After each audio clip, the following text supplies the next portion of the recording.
On the day we celebrated the 50th wedding anniversary of our in-laws, I arrived late and pulled along my son to introduce him to Sael, Abigail. This is my son, Mark. Mark, say hello. I'm Mark. I'm 5 years old. Mark clung to me and looked at Abigail, shyly greeting her. Abigail, as I mentioned in my letter, my son has a congenital disability. Before I could finish, Abigail blurted out. EW, what a monster. Don't let it spread to my kids. In that moment, both Mark and I froze as if time had stopped. Abigail's husband didn't say anything, but his look of discomfort was evident, clearly wanting to keep his distance. Kevin and the in-laws were speechless and rigid. I couldn't believe what was being said to such a young child, filled with disbelief. Not knowing what to say to the insensitive remarks of Abigail and her company, I stood there motionless until I heard a voice from beside me. Do people hate me again? Mark looked down, desperately trying to hold back tears. Such words would hurt an adult, let alone a child. It's not contagious. He has albinism, which just means he was born with less pigment. Still a disease, it can spread. Scarlett, get rid of that ugly kid fast. Get out. My husband was trembling with anger. During the heated argument, tears fell from Mark's eyes. Interrupting Kevin, who seemed ready to confront Abigail, Phil Robert spoke up. That's enough. Don't ever come back. The relief was visible on Abigail and her husband's faces. They smiled triumphantly as if they had found someone who understood them. But their smiles quickly turned to surprise. What? Dad, what are you doing? My name is Harper, a 40-year-old housewife living with my husband, Kevin, and our son, Mark. Only 5 years ago, the thought of living happily as a family of 3 was unimaginable. Kevin and I had always wanted children but were unable to conceive. I desperately wanted a child, and so did Kevin, which led us to seek fertility treatments at a hospital. There were days when it was hard to see pregnant women in the waiting room, reminding me that children are a gift. Despite careful diet and health management, I often wondered why I couldn't have a child, leading to days filled with self-loathing. The fertility treatments were not only emotionally taxing but also a financial burden, leading to many tearful nights. During those times, the person who was always there to support me was none other than Kevin. His encouragement, holding my hand, and accompanying me to the hospital were incredibly reassuring. It's okay, I'm sure our baby is just waiting for the right time to come to us. Miraculously, his words gave me hope, and I became more positive. The following year, our efforts paid off, and I became pregnant, sharing the news with in-laws Robert and Chloe, who were overjoyed. The baby grew healthy inside me, and we looked forward to the delivery day. On the day of birth, hearing the lively cries, I was deeply relieved and eagerly wished to see the baby's face. Yet, the child born had skin and hair so white and delicate, it seemed touching could break them, like an angel. Needless to say, Kevin and I were astonished. We were confused, as no one in our families had such an appearance. Why? The doctor explained our child had oculocutaneous albinism, a congenital condition known as albinism. Albinism? The 1 in 20,000 people. It's a disease associated not just with physical appearance but also vision problems and sensitivity to sunlight. I regretted not being able to give birth to a normal child after fertility treatments. However, seeing the baby, all that mattered faded away, and we embraced our child fully. Doesn't matter if it's a rare disease. Our child is as beautiful and precious as an angel. Exactly. This child chose us. Thank you, thank you. Thus, Kevin and I accepted our long-awaited baby positively and with hope. We named the child Mark and decided to raise him with love. Introducing him as our angel to the in-laws, they initially surprised, eventually warmed up to Mark's innocent smile. "It might be hard, but you two will surely overcome everything. If you ever need help, we're here for you." The in-laws accepted and promised to love and care for him together. Mark's main concerns were managing sunlight exposure and weak vision. When going outside, sunscreen is essential, and Mark also needs assistive devices for his vision. However, now, thanks to the internet, connecting with friends who share the same concerns has lessened the feeling of struggling alone. There are several considerations in Mark's life, but otherwise, he's a healthy and mischievous boy. Kevin and I are delighted to see Mark increasingly doing things on his own, and before we knew it, 4-5 years had flown by. During this time, we visited the in-laws' house for Christmas, long weekends, and whenever the timing was right. The in-laws live about a 10-minute bus ride away, and from the station, Robert always picks us up in his car, mindful of Mark's condition. "Thank you, always." "No problem. I can't wait to see my grandson." Once in the car, Mark always brightened up. Certainly, he liked cars, but there was a more pressing issue for him: the stares from others. When on the bus, some people would gawk or recoil at Mark's appearance, whispering or turning away. There were even times when people pointed their phone cameras at him, leading us to ask them to stop and shielding Mark from their view. Such actions deeply saddened me as a mother and sometimes made me angry, wondering why they would do such things. Affected by these stares, Mark would shrink into himself on the bus. Especially since turning 5, he would hide behind me or Kevin, or cling to Robert and Chloe, curling up small. Thinking how hard it must be for Mark himself tightened my chest with pain. One night, before bed, Mark asked, "Mom, Dad, am I weird? Does everyone dislike me?" "Why would you think that?"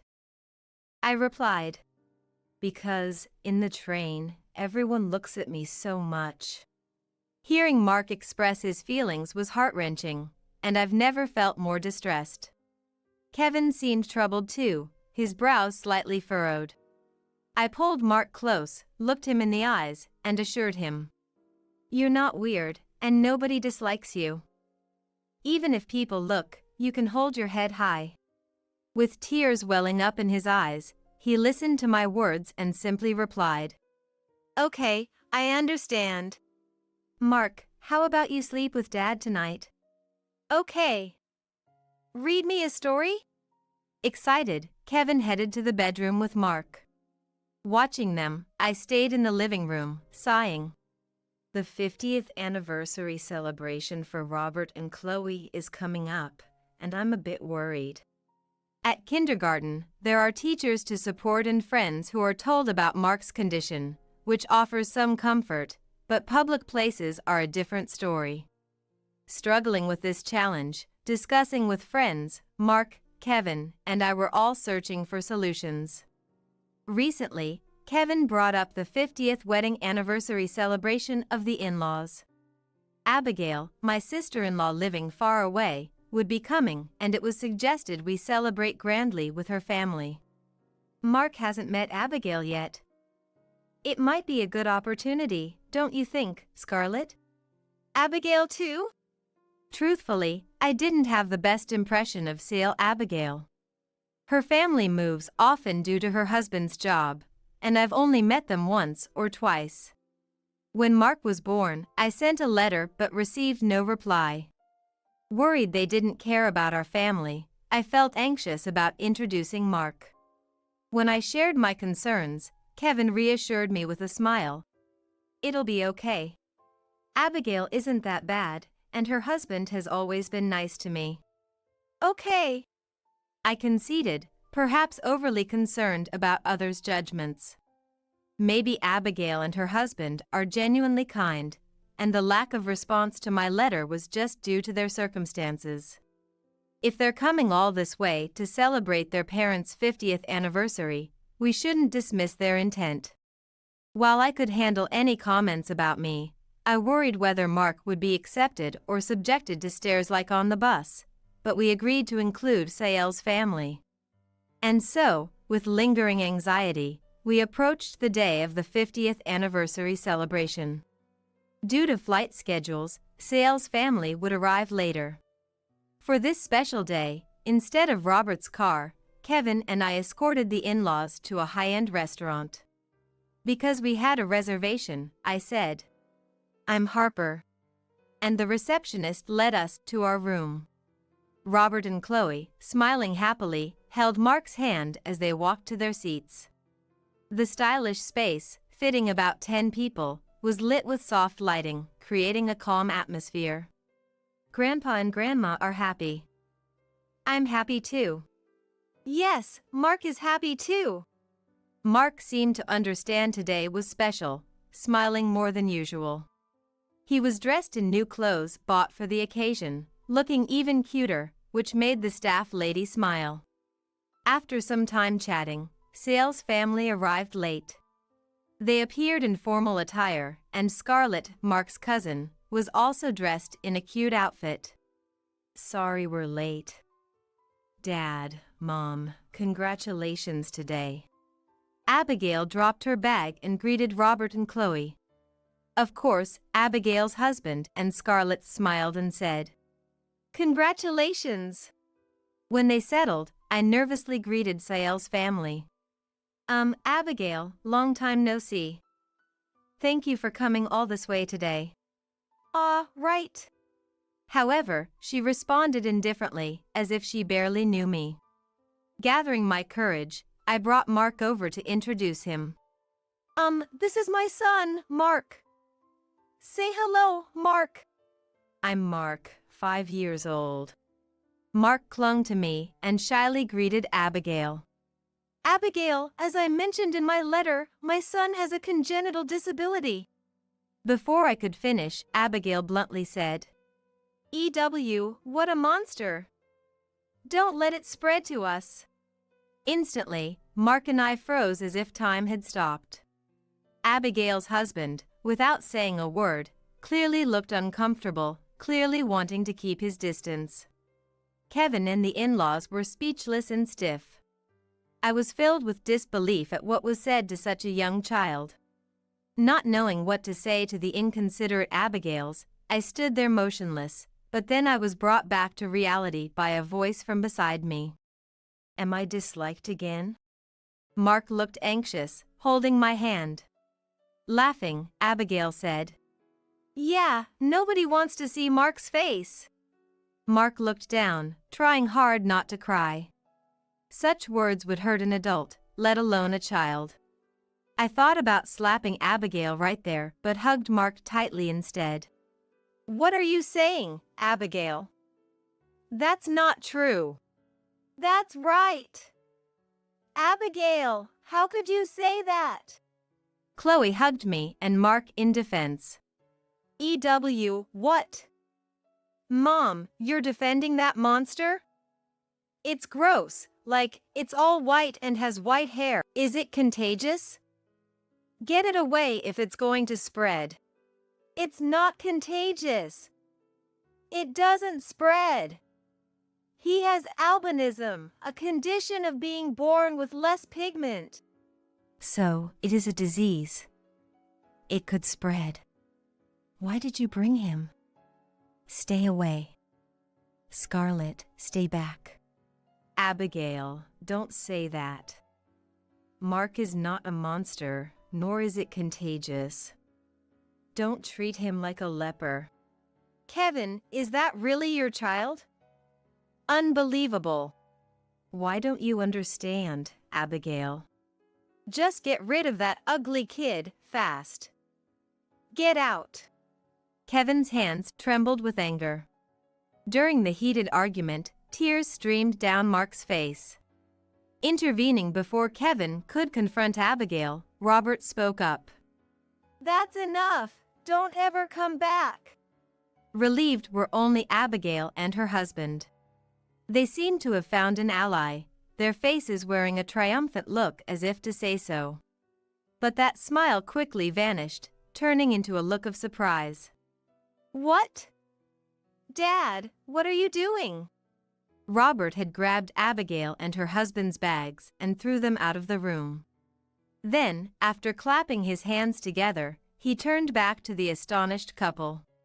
To treat a polite child who greeted you upon meeting for the first time like this. That's not my daughter. You are the monsters. I don't want to see such ugly faces. But Dad, what if you and Mom catch it? I'm worried. No need to worry. If you had the heart to worry about me, you could have considered Mark's feelings too. Why didn't you? No, come on, that's just not normal, no matter how you look at it. Stop saying such heartless things. Get out now. Abigail's couple was taken aback by Robert's demeanor, unseen by Kevin and me before. They seemed to want to say something more, but then a voice exclaimed, Stop it! All eyes, including Kevin's, turned to the source. Surprisingly, it was Scarlett, dressed in her cute outfit. Her cheeks flushed. Albinism isn't contagious, and he's not a monster. Why would you say that? Dad and Mom, that's awful. She declared this with all her might, tears streaming down her face. That alone showed she was angry and hurt for Mark, which made me incredibly happy. Yet, Abigail harshly responded to her daughter. Scarlett, be quiet. You don't know anything. You're the one who doesn't know anything, Mom. I'm so embarrassed right now. Hating Mark without even trying to understand him. I hate a mom and dad like that. Scarlett's almost shouting voice turned Abigail's couple pale. Undeterred, Scarlett ran to Mark, towering slightly like an older sister, and gently stroked his head. Don't cry. You should smile. You're not a monster, and you're not disliked. The people who say that are wrong. Yeah. Both Scarlett and Mark's faces were smeared with tears and runny noses. It was difficult to get Abigail and her husband to understand Mark, but Scarlett was different, which was reassuring. Seeing Scarlett approach Mark and pat his head, Abigail seemed to snap out of it, hastily leaving with her husband without a word. The commotion drew the attention of other patrons outside, likely making Abigail's family feel unwelcome. While some staff members asked patrons to return to their seats, we resumed our conversation as if nothing had happened. The rest of the meal went smoothly, without tears or derogatory words, marking a peaceful time. After the 50th wedding anniversary celebration ended, and we returned to our usual lives, I was struck by a question. How did Scarlett know about albinism? Kevin, did you talk to her on the phone? No, I haven't. I thought you had told her, Harper. Wondering how she knew about Mark without us telling her, we received a letter. The sender was Scarlett, who had apparently gotten our address from Robert and Chloe. The letter, written on cute heart pattern stationery like that of a young girl, contained her earnest words. After dinner that day, we decided to read the letter together. The letter began with "To Mark's mom and dad," sharing Scarlett's personal thoughts on people with albinism. Scarlett, due to her parents' moves, had changed schools several times, about 3 in total. At one of her previous schools, there was a child with albinism similar to Mark. This child had white hair and wore special glasses for poor vision, but after the teacher's explanation, all classmates respected and treated the child well. And Scarlett liked that child. Without discrimination against anyone, not minding their own disability, and being kind to everyone, she found them genuinely cool and fell for them. Even with poor eyesight, they had great hearing, were good at singing, and could play the piano. I wanted to be as kind as them, but Mom was different. On a day when parents gathered, seeing the albino child with Scarlett, Abigail frowned immediately. Scarlett, Who's that child? Dyeing hair in elementary school? And those ugly glasses don't suit at all. You shouldn't play with that child, okay? Understand? Saying so, she complained. Scarlett was filled with disbelief and felt very upset. Shocked and frustrated at her inability to retort her mother's heartless words. So, I felt relieved when I could finally speak up about Mark. Reading the letter made me feel warm, realizing Scarlett had been harboring those feelings during the 50th wedding anniversary celebration. Later, Scarlett settled in her current school and, driven by a desire to be understood, read an essay on albino awareness during an open class. My parents labeled my cousin a monster without trying to understand albinism. I think those who say such things have monstrous hearts. I hope more people understand albinism and refrain from saying terrible things like my parents did. I wish for a class where everyone respects each other as they did at my previous school, where a composition read on open day, advocating for mutual respect, was highly praised. At the same time, Abigail and her husband faced condemning stares and were embarrassed. Following that open day, they were viewed coldly by other parents in the neighborhood, and Scarlett was scolded by Abigail. But she seemed unfazed, hoping to grow up to be someone who can eloquently explain and support people with albinism. Please be kind and stand tall, Mark. I'll do my best too. See you. The letter ended with this message, accompanied by a cartoon character sticker that seemed like it could come from a girl's magazine, saying, "Your ally." Of course, Mark still can't read well, nor does he fully understand the meaning of the words. But when I carefully explained how to read it, Mark, with a happy smile, excitedly shouted, "Ally, ally." Seeing this made both Kevin and I happy, and we all ended up laughing together. In fact, since the day of the 50th wedding anniversary celebration, Mark, perhaps remembering Scarlett's words, has always stood tall, never shrinking, whether on the bus or at kindergarten. What kind of mental change occurred, I'm not sure, but it seems Mark has understood Scarlett's words in his own way. When going to meet the in-laws, as usual, we got on the bus and sat down. Some high school girls who seemed to have finished school early were talking about Mark. Covering their mouths, but their eyes laughing. "What's that? White hair." I was considering changing seats, but then I noticed Mark had also seen the girls and was staring back at them. "Mark?" When I called out to him, Mark, still looking at the high school girls, smiled back at them. Surprised, perhaps, the girls moved away, flustered. There were other times when we were talked about or stared at, but Mark began to smile back each time. The speakers would feel guilty, stopping their gossip and diverting their attention to their phones. It seems to be Mark's own way of handling situations, though I wondered where he learned such diplomacy. But upon reflection, Scarlett had encouraged him that day. "Don't cry, just smile." Those words must have resonated with Mark. It's not that there are no more people who mock or stare or demean based on appearance. In fact, we'll likely encounter more such people. Seeing Mark not just protected by me, his mom, but protecting himself, made me feel incredibly proud of his growth. Our child is striving to live with strength. Maybe it's thanks to Scarlett. I often think, if only there were more kind-hearted children like Scarlett. Discussing this with friends, I found support among other moms, leading to small educational gatherings in public spaces. If both those directly involved and those around them can understand each other, surely we can connect kind-hearted people and create a slightly kinder world than today. I hope for a world where more people, like Scarlett, understand and treat those with disabilities without discrimination, making it a better place for Mark to live positively. "There is no seat of mine." Olivia, oh, your seat?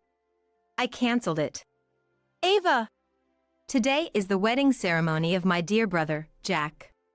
Me, his real sister, not having a seat at the groom's side is unthinkable. What do you mean by cancelled? Oh dear. I mean exactly what I said. Your seat isn't here anymore. Laughing almost cartoonishly, adorned with numerous necklaces and bracelets, is Ava, the bride's mom. To me, she's just my sister-in-law's mom, not someone I usually interact with much. But, as it turns out, Ava and I have a bit of history. I'm Olivia, a 25-year-old singer. Since childhood, I've pursued my dream, enduring hardships and disappointments, but 3 years ago, I passed a crucial audition. That led to hit songs, and now I'm busy with solo concerts and TV appearances. I met my husband, Michael, at work, and we married a year ago. Both my professional and personal life are thriving. It's all thanks to the support of my family. Especially my brother, Jack, who's always been here for me. He had been claiming to me as, "I'm your first fan," since my debut. However, in the entertainment industry, I sometimes face criticism for being frivolous or chasing dreams endlessly. When Jack's marriage was decided, my biggest concern was exactly this. I worried if Jack would be badmouthed by his wife's family because of my career, but Mary and Ava, his wife and mother-in-law, smiled and supported my work. I was so happy with that, yet I never imagined today's wedding turning out like this. Come on, how long will you stand there? You're obstructing the other guests. Please leave quickly. What are you talking about? Today is my brother's important wedding. I'm definitely attending. How many times do I have to tell you? You don't have a seat. Just go home immediately. Then, a staff member from the venue, seemingly unable to watch any longer, came to help. If there's been a mistake, we can arrange a seat for you. What would you like to? It's fine. Today is my daughter's wedding. The presence of someone like her would only lower the grade of the ceremony. No need for unnecessary interference. What do you mean by that? Don't you get it? I don't want someone with a frivolous job like yours in my family. I cannot let that comment go. Please retract it. Where did I go wrong? I'm proud of my job. Just because you're a bit famous, you act so high and mighty. You're just a one-hit wonder, aren't you? You'll fade away soon enough. I was so stunned by her words that I fell silent. My husband Michael, perhaps out of anger, had gone pale and was glaring at Ava. Was Ava really so pleased with our situation? She dramatically spread her arms wide with a triumphant look. Her heavy bracelets clanged loudly. If you really want to attend badly, there's one condition. If you can meet it, you're welcome at the wedding. All right, let's hear it for now. Though I was thinking, what kind of condition? I prepared to listen. Ava's face twisted into an even more satisfied, mocking smile. Quit your singing career. Then I'll allow you to attend. I couldn't help but raise my voice at Ava's outrageous suggestion. Ava snorted arrogantly. Her expression seemed to say, "There's no way you could do that." She knew I couldn't accept such a condition and seemed to enjoy seeing me struggle. You can't do it, can you? You always put yourself first. Your job is more important to you than your own brother, isn't it? Such a selfish and detestable woman. There's no place for you here. Just leave. Shocked by her cruel words, my husband Michael started to retort, but I pulled his arm to stop him. Michael looked at me unhappily, but I shook my head slightly and then faced Ava squarely. Understood. Then, we'll leave here. What? Michael, let's go. Wait a minute. This is your own brother's wedding, are you sure? Ava seemed panicked as I began to leave the venue, was saying nonsensical things. My reaction must have been quite different from what Ava had expected. Perhaps she thought I would be crying, begging, "Please let me attend the ceremony." Right after leaving the venue, I heard Ava's screeching voice. How insolent! But I didn't stop. As I walked down the corridor, I heard someone calling my name from behind. Turning around, I saw Jack running towards me, looking frantic. Sis, I heard everything. This is unbelievable, truly unacceptable. Jack, calm down a bit. How can I stay calm in this situation? Michael and I had to soothe an agitated Jack together. Once he calmed down a bit, I took a deep breath and faced him. I'm sorry, Jack. I didn't mean to cause trouble on your special day. This isn't something you should apologize for, sis. But why would Ava say something like that? Well, anyway, now things happened like this. I'm calling off the wedding. Then it's my turn to be surprised. What? Wait a minute. That's too much. I can't have a wedding feeling like this. But what about Mary? I'm fine with it. Surprised by the unexpected voice, I turned to see Mary standing there. Dressed in a beautiful white wedding gown, Mary looked like a fairy, but her face was clouded with sadness. This pained my heart even more. I'm sorry that my mom's behavior. I don't understand why she did that. It's not Mary's fault. But I can't go on with the wedding knowing I've caused you such distress. We'll explain it to the guests. So, sis, don't worry about it. All right. But don't push yourselves too hard. Sis, I'm sorry. I'll come and apologize properly later. I'm very sorry. Mary.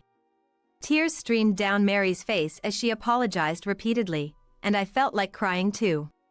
What should have been the happiest day of her life was ruined. This made me even angrier at Ava. But there was nothing more we could do there. Michael and I left the venue with feeling terrible. According to Jack, who called me that night. When Ava heard the wedding was cancelled, she was furious. Seemingly oblivious that she was the cause, although she ranted about the preparations and the money spent. However, an angry, tearful Mary and Ava's husband, now aware of the situation, scolded her, and she reluctantly backed down. Jack and Mary told the guests that a family member had fallen ill as an apology. Not revealing the truth was probably their way of showing some mercy to Ava. Thinking of their feelings, I felt deeply saddened. How did things end up like this? While Jack and Mary's support was comforting, but I couldn't help feeling down, blaming myself for being a singer. A week later, Michael and I visited Jack's house. We had received a call from Jack and Mary, who wanted Ava to join them in making a formal apology. They should be the ones coming to our house. Ava absolutely refuses to do that. Are they really sorry then? I think so too, but considering Jack and Mary's feelings. I didn't want to see Ava, but after hearing Jack and Mary's earnest apologies on the phone, I couldn't refuse. Besides, I had something important to resolve. Sis, sorry for bothering you today. Mom, come on, greet them properly. They apologized repeatedly as we arrived. Ava, looking displeased, merely muttered, "Oh, hello." Seeing this, an almost tearful Mary scolded her. I was beyond anger, so already wanting to leave, but I didn't. Because Jack urged, "Please come in." Michael and I sat down, opposite side was Jack and Mary, with Ava also seated. It's about. Mary began. I wanted to be a singer. It's embarrassing now. There's nothing embarrassing about it. Mary has more talent than anyone. Mom, please be quiet. As you can see, she was more enthusiastic about me becoming a singer than I was. Singing is the perfect career for Mary. Please, just be quiet. Ava, about to start shouting, was silenced by Mary's firm words. Of course, singing was my dream too. But as I realized there were better singers out there, my desire faded. Yet, Mom insisted I become a singer. So, 3 years ago, in my graduation year, I promised the audition I took that would be my last. If I passed, I'd pursue singing, but if I failed, I'd give up. And I failed. It wasn't just a failure. You made it to the final round. You were almost successful. As Ava exclaimed, I was intrigued by the audition 3 years ago. It was the same audition that kick-started my career as a singer. I had a suspicion. Mary, was that the audition? Yes. The same one Olivia passed. I participated too. I hadn't realized it at all. You only care about yourself, don't you? Such an unpleasant woman. Mary, with tears in her eyes, reproached Ava, who spat out her words with vehemence. As I watched the two of them, I finally felt a sense of understanding. Hearing Mary's story, Ava's past behavior finally made sense to me. And seeing Ava's attitude now, I decided to go through with a decision I had secretly made. I finally understand, Ava. Oh, what's with that look? How insolent. Honestly, I wasn't sure whether to say this or not. After all, you're Jack's mother-in-law. I didn't want to make a fuss. What do you mean? Ava, you've been saying it all along, haven't you? To introduce Mary for a singing job or to refer her to my agency. Eh? Mom, you said that? That was just small talk. Even for small talk, it felt like big pressure. You became more aggressive when I didn't take you seriously, and recently, you even threatened to sell my private photos to a tabloid if I didn't introduce her. Hey, that's practically threatening. Jack, enraged, leaned forward, but I gestured for him to stay calm. Next to him, Mary opened and closed her mouth in disbelief. She might have been too shocked to find words, not expecting her own mom to do such things.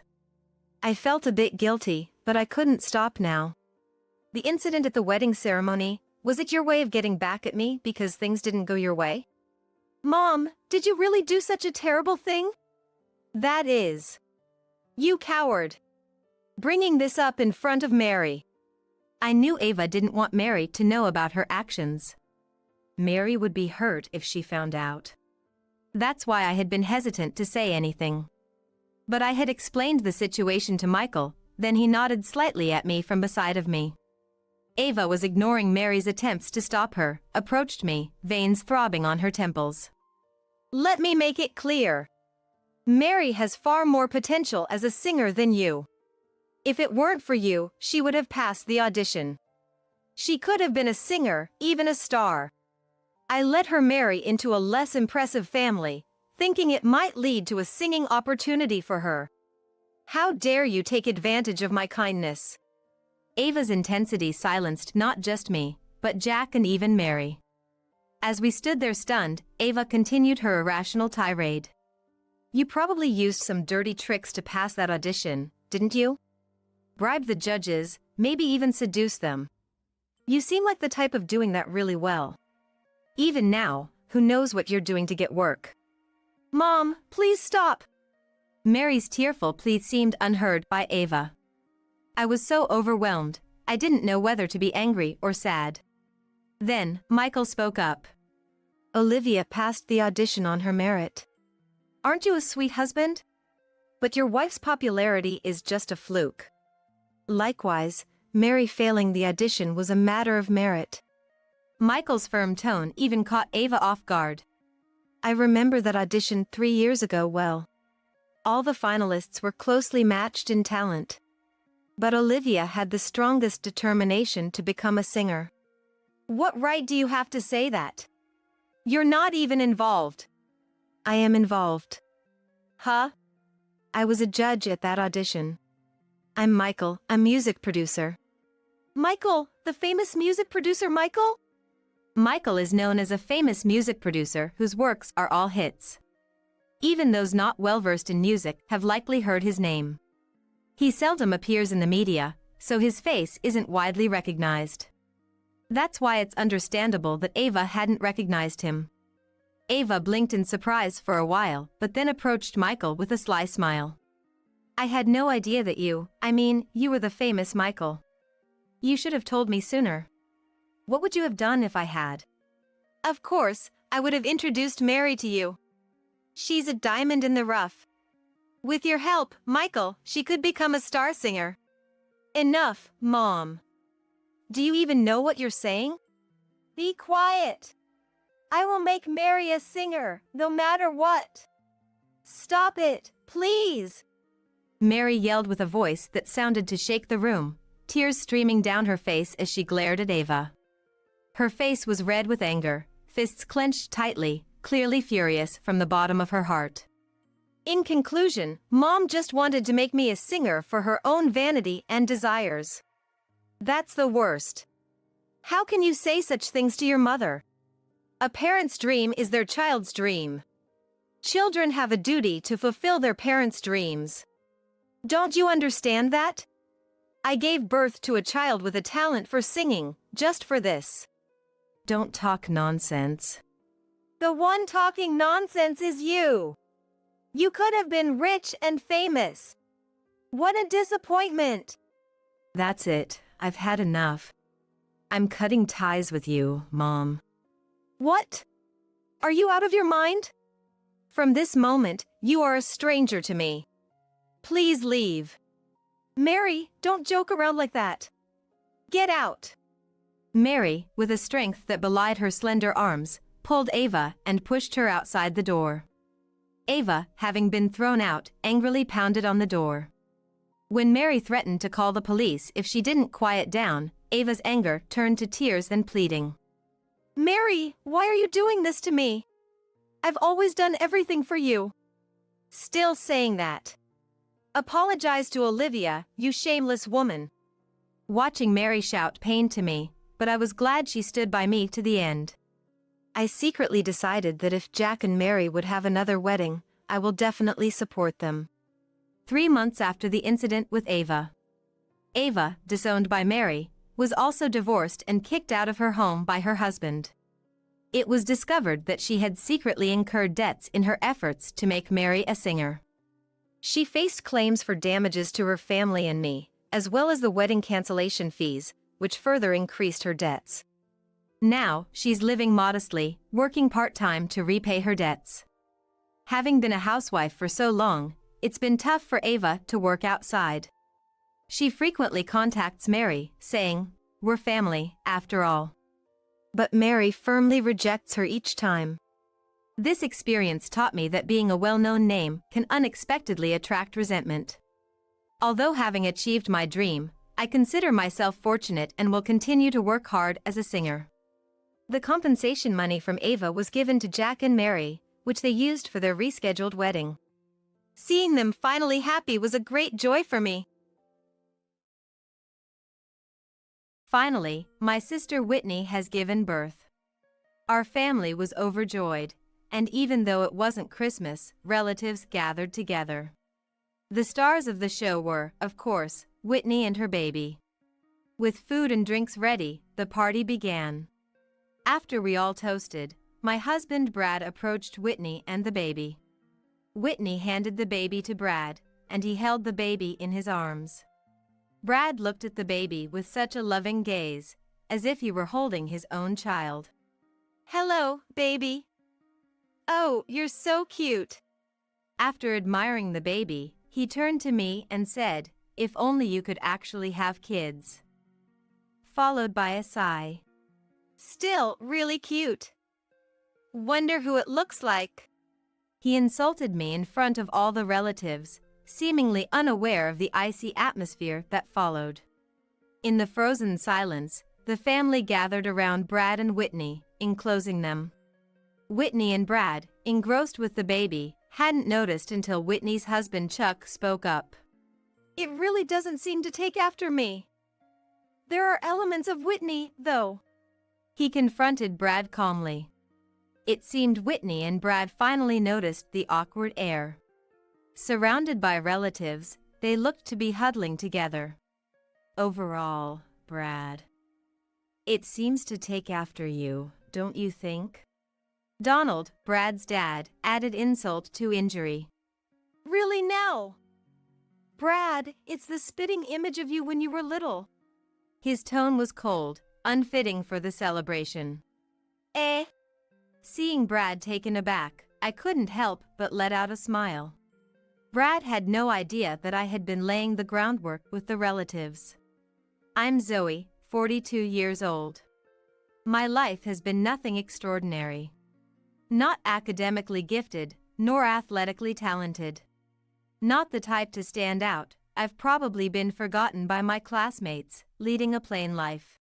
I have a younger sister, Whitney. Unlike me, Whitney is beautiful and stylish. Though our age difference spared me from blatant comparisons, from what I saw, Whitney was adored by many from a young age. Becoming a show-off in elementary school worked to her advantage, making her a central figure in her class. People gravitated towards her, regardless of gender, and after school, friends were always coming over. As she grew older, perhaps thinking little of my plainness, Whitney would say, "Zoe, you're so plain. Make sure not to show your face when my friends are over." Ignoring me even when her friends weren't around. Confused by Whitney's attitude and feeling uneasy around my own sister, I decided to move out. I had a job lined up and had saved some money from working part-time while attending college. So I moved out without anyone stopping me. It was lonely at times, but being alone was more comfortable than being nagged by Whitney. Occasionally, when I visited home, I heard from Mom that Whitney's behavior seemed to be getting worse year by year. By the time she was in high school, Whitney started going after people's boyfriends. And Mom would come to me for advice. But since I had no experience with love, all I could do was try to console Mom. In the end, Whitney never changed, and Mom's worries never ceased. I became close to a senior coworker while working together on a project. His name was Brad. He was 2 years older than me, someone I had been on the same team with since the last project. I had never been approached by men before, but after the project ended and we all went out for drinks, he asked for my contact information. Even while drinking, I was the sober one, taking care of drunk colleagues and supporting the organizer, which apparently caught his attention. "How about we go out for dinner, just the two of us?" Thinking he had asked for my contact for work-related reasons, I was surprised by his sudden invitation. Finding no reason to decline and thinking this would be a one-time thing, I accepted his invitation. However, when we actually sat down to eat and talk, we got along so well that time flew by. Unable to suppress the feeling that I didn't want it to end with just this once, I found myself saying, "May I have the pleasure of inviting you out next time," in a surprising move. Perhaps it was the alcohol talking. I was flustered after saying those words. Brad looked stunned. "Oh no." I didn't mean that. I'm sorry. I meant for work advice, not that. I didn't have any ulterior motive." I rushed to explain, wanting to run away from the embarrassment. Then, ulterior motive. "You're an interesting person, Zoe." Brad burst out laughing. "I'd be happier if it was with ulterior motives." Suddenly serious, Brad took my arm. "Shall we go to another place?"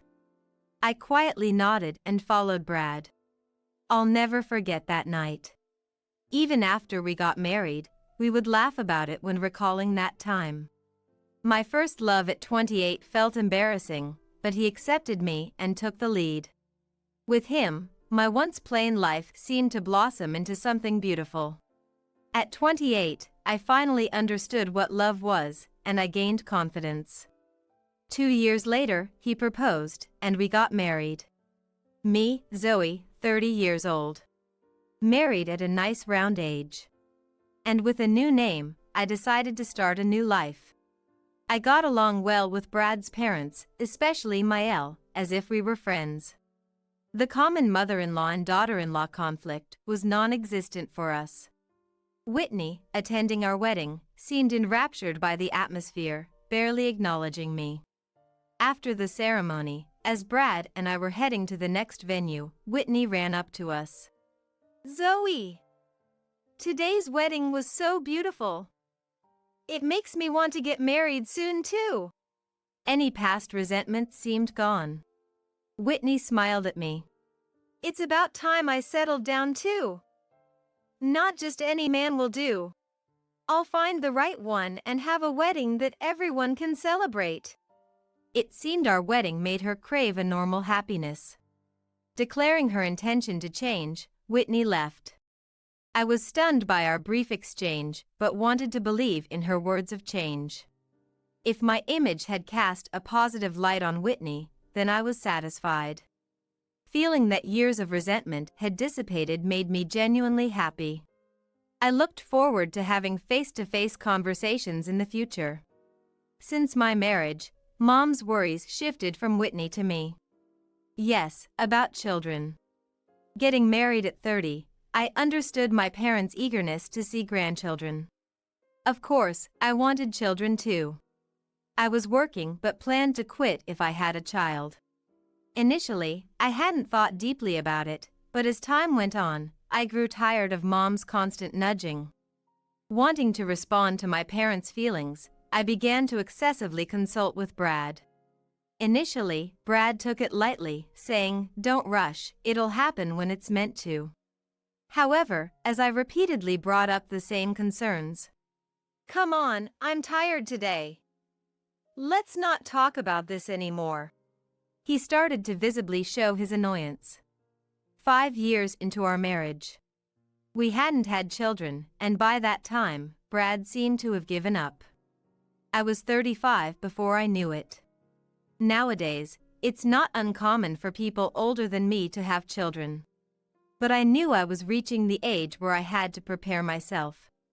I knew that if we truly wanted children, we would have to undergo the appropriate tests and treatments. And I was aware of how difficult that could be.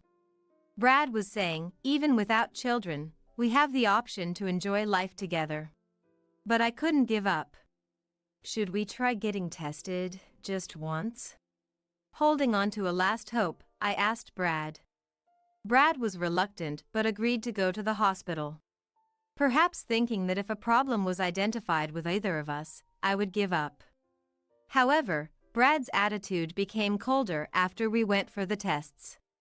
When we went back to the hospital to get the results, I understood why Brad was being cold. The issue with not being able to have children was on Brad's side.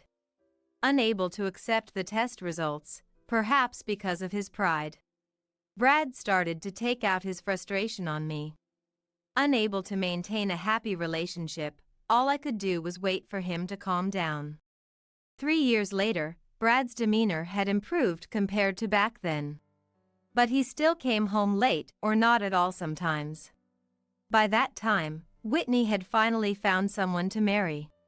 It had been 8 years since our wedding, and it seemed she had struggled a lot during that time. Her habit of playing around since her younger days was hard to break. And even when she found someone good, she would quickly lose interest, so relationships didn't last. However, the man Whitney found this time was broad-minded enough to accept all of her past actions. Moreover, we learned at their wedding that Whitney's husband was an elite businessman working for a major trading company. How they met and got to the point of marriage was unclear, but seeing Whitney happy reminded me of my own early marriage days. I hadn't imagined things turning out this way back then. Still, I believed that marrying Brad was my happiness. Even without children, we could still make it as a couple. Watching Whitney in her wedding dress, I reaffirmed my love for Brad in my heart. Realizing that children were not in the cards for Brad and me, Mom shifted her hopes to Whitney. Honestly, I was relieved to no longer be pressured by Mom. Whitney was still in her 20s and likely to meet Mom's expectations. Somewhere inside, I too had hopes for Whitney. 3 years later, the grandchild Mom had been longing for was finally on its way, growing inside Whitney. Mom cried and thanked Whitney when she found out. Hearing this news, I felt like my worries were finally over. It had been such a long journey to this day. My relationship with Brad wasn't great, but I hoped this could be a turning point. We hadn't spoken much lately. Whenever he did open his mouth, it was only to make snide remarks, but Brad's attitude seemed to change when he learned about Whitney's pregnancy. Perhaps he felt guilty towards my mom for us not being able to have children. As Whitney's belly grew, conversations with Brad increased. Whitney's due date was drawing close. At home, The anticipation for the first grandchild made Dad and Mom restless. And then, Whitney finally gave birth. Our family was overjoyed, and relatives gathered together even though it wasn't Christmas. Attending Whitney's baby shower were Brad and me. Brad's parents, Whitney and my dad and mom, and Whitney's husband Chuck and his parents. It was the first time so many relatives had gathered together. The stars of the show were, of course, Whitney and her baby. I was busy in the kitchen preparing the food and drinks. With everything ready, the party started. After we all toasted, Brad approached Whitney and the baby. Whitney handed the baby to Brad, and he held the baby in his arms. Normally, showing a baby to relatives would be a common sight, but something felt off. Brad looked at the baby with such a loving gaze, as if he were holding his own child. The affection he showed towards his wife's sister's child seemed a bit too intense. Without caring about that, Brad held the baby and murmured, "Hello, baby. Aw, you're so cute." After showering the baby with love, he turned to me and bitterly said, "If only you could actually have kids." Followed by a sigh. "Still really cute. Wonder who it looks like." He insulted me in front of all the relatives, seemingly unaware of the icy atmosphere that followed. In the frozen silence, my dad, Brad's parents, Chuck, and his parents gathered around Brad and Whitney, enclosing them. Whitney and Brad, engrossed with the baby, hadn't noticed until Chuck finally spoke up. "Really, it doesn't seem to take after me. It seems to have few similarities with Whitney too." He calmly confronted Brad. It seemed Whitney and Brad finally noticed the awkward air. Surrounded by relatives, they appeared to be huddling together. "Overall, Brad, it seems to take after you, don't you think?" Brad's dad added to the tension, saying, "Indeed. Brad, it's the spitting image of you when you were little." His voice was cold, inappropriate for the celebration. Seeing Brad taken aback, I couldn't help but smile. Brad was unaware that I had been laying the groundwork with the relatives. Months ago, I happened to see Brad's mobile phone. That day, I had taken the morning off to go to the hospital and found Brad's phone left on the dining table. Thinking to deliver it to him at work later, I was about to put it in my bag when the phone vibrated. Curiosity led me to glance at the screen, displaying a message from Whitney. "Your baby is growing bigger." My blood ran cold. Next, I was seething with anger. Whitney was trying to steal Brad. Given Whitney's past behavior, there was no doubt in my mind. To confirm, I looked at the message exchange between Whitney and Brad. It was an affair. Whitney planned to pass Brad's child as Chuck's. Brad was waiting for the right time to divorce me and remarry Whitney. I took photos of the message exchange as evidence. Since then, I've acted oblivious. Brad's parents believed me immediately due to our close relationship. They also felt sorry for their son's actions. I approached Chuck about it once before Whitney gave birth. He seemed to have had suspicions about Whitney's pregnancy. Showing him the evidence, he agreed to my plan. And so, we've come to this moment. Brad, caught off guard, while Whitney smiled brightly. "Stop it, everyone, that's such a bad joke," she said, feigning innocence. "Would you stop your bad jokes?" The voice trembled with anger. I felt sorry for asking everyone to play along until now. And Whitney seemed to finally sense the deep loathing in his angry voice. Whitney's complexion changed. Noticing this, Brad stepped in to defend her. "Hey, Whitney's just tired from giving birth. No need to speak like that." I confronted Brad, fueled by the future he planned for his mistress. "I see you can be kind for the sake of your future wife." I showed him the screen of his mobile phone. The photo of the message exchange with Whitney. Brad, shocked then glaring, yelled, "What the hell is this?" He stood up, grabbing me by the collar. When did you start doing such dirty things? He didn't even try to make excuses. It would have been better if he had tried to explain it was all a misunderstanding. When he raised his fist at me, Chuck intervened. Stop raising your hand to a woman. The grip Chuck had on Brad's arm was forceful. Brad shook off his hand and retorted in frustration. Saying that. Aren't you two the ones in a shady relationship? Retreating while rubbing his grabbed arm. Whitney, seizing the moment, jumped into the fray. Yeah. Instead of doubting Brad and me, you should be looking into these too. However, it seemed like no one was listening to her. The silence was broken by me and Whitney's dad. Enough, Whitney. Dad had always been a man of few words. He was gentle and, according to Mom, sometimes too soft, never getting angry at Whitney's misbehavior. But this time, he couldn't stay silent. It's your bad habit, isn't it? I thought you had changed after getting married, but stealing your sister's husband. Dad spoke quietly but with a voice as cold as ice to Whitney. I should have scolded you more. I didn't want you to see me like this. After giving me a sorrowful look, Dad slapped Whitney's cheek hard. Ouch! Looking down at Whitney holding her cheek, he sighed and then turned to Brad. No, Donald. It's not like that. This is all a misunderstanding. Brad finally tried to defend himself just as Dad's fist hit him. Brad crumpled to the ground. Then, Dad loudly said to them, The pain you're feeling is nothing compared to what Zoe and Chuck went through. Do you understand?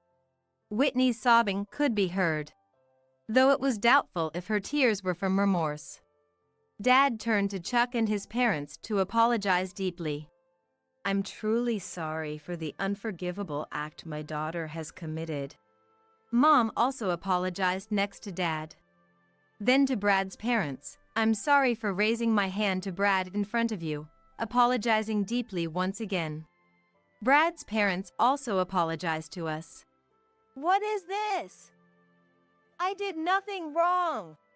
Brad began to shout, breaking the silence. It's all because Zoe is infertile. What a pitiful sight. So, it's not my fault. Whitney also started to struggle. It's Zoe's fault. Having such a wonderful husband but not being able to bear children. So I decided to have his child instead. Whitney seemed to realize midway. No one was on their side. Cold stares were fixed on them. I decided to make it clear. Listen, Whitney. I struggled to keep my anger from seeping into my gentle tone. The cause of infertility wasn't me. Wah! Whitney was stunned. We had fertility tests done. Everyone listened silently to my voice. The results showed that Brad was the cause. The room went quiet. Wah! No, that. Whitney's eyes began to dart around. A habit when she's hiding something. Brad? That's a lie, right? Whitney confronted Brad, but he was deflated. I don't accept those test results. Brad couldn't accept that he was the one unable to have children, but I showed the hospital's test result papers. Dad and Mom looked at the evidence, and from Whitney's reaction, it seemed they realized something. Whitney, whose child is that baby really? Delivering the final blow. It's Chuck's child, obviously. She seemed unaware that her story was changing by the moment. Then, to put Chuck's mind at ease, why not do a DNA test? Whitney's eyes darted around nervously. There's no need for that. It's Chuck's child. Mom approached Whitney, speaking to her with the gentleness one uses with a small child. Whitney, let's get tested, shall we? I want to believe you, Whitney. Let me believe you this time. Her voice trembled towards the end. Mom was sobbing, huddled over. You're old enough, Whitney. It's time to take responsibility. Dad told Whitney, then apologized again to everyone gathered. He promised to report the results later, and Whitney's baby celebration party came to an end. Whitney stubbornly refused the DNA test, but her attitude only spurred our parents more. Dad tried to persuade Whitney himself, but she wasn't willing to listen. Eventually, without Whitney's consent, the test was forcibly conducted. Meanwhile, I had moved out of the house I shared with Brad. Brad, still not accepting his infertility, joked, "So, Whitney will move in after you leave." But I was already starting the divorce proceedings, undistracted. Months after the family gathering, Mom contacted me about Whitney's DNA test results. We were to return to our parents' house to hear the outcome. Brad, Chuck, and I listened intently to the results, which were unexpected by all. A heavy sigh escaped everyone's lips. The father of Whitney's child was neither Chuck nor Brad. What on earth does this mean? Dad couldn't contain his anger, even more furious than when he had slapped Whitney. What does this mean, you say? Whitney asked rhetorically, but no one supported her. Whitney, explain yourself. Chuck admonished her in a low voice. Resigned, perhaps realizing she couldn't escape the truth any longer, Whitney explained in a small voice. I don't know who the father is. Chuck was so busy with work right after we got married, and I felt so lonely. Her voice gradually turned whiny. It's not my fault Chuck made me feel lonely, right? The child is innocent. Let's pretend that night never happened. Please. Whitney moved closer to Chuck, not Brad. So, what about you and Brad? Chuck asked gently. Right. Brad was just for fun. I was entertaining him because things weren't going well with Zoe. Whitney glanced at Brad and laughed. Besides, Brad may come from a wealthy family, but he's so stingy. He never spoiled me. Chuck, you're the only one for me. Whitney clung to Chuck's arm. Brad, faced with the realization of his infertility and Whitney's abandonment, was just staring blankly. So it is. Chuck muttered softly, then forcefully shook off Whitney's clinging arm. Whitney fell off the couch, but Chuck stood up, towering over her. I've had enough. Talking to you any further is a waste of time. His eyes filled with hatred and sorrow. Dad and Mom said, we'll send the divorce papers later. Thank you for everything up to now. Without giving Whitney another look, Chuck left the house. It's the expected outcome, Mom said, placing a hand on Whitney's shoulder. From now on, you're nothing to me. Leave this house immediately. Mom had always ultimately accepted Whitney despite her behavior. But this time it seemed she had reached her limit. I've been too lenient. But don't worry, I won't bother with you anymore. Live strong on your own. We had never seen Mom react so coldly before. But her resolve seemed firm, as if she had come to a clear decision. Dad agreed with her decision, and it was decided that Whitney would be kicked out of the house. So, how long do you plan to stay here? I asked Brad, who was left behind. Brad slowly looked up at me. Then, as if realizing something too late, he asked, Zoe, that kid wasn't mine, right?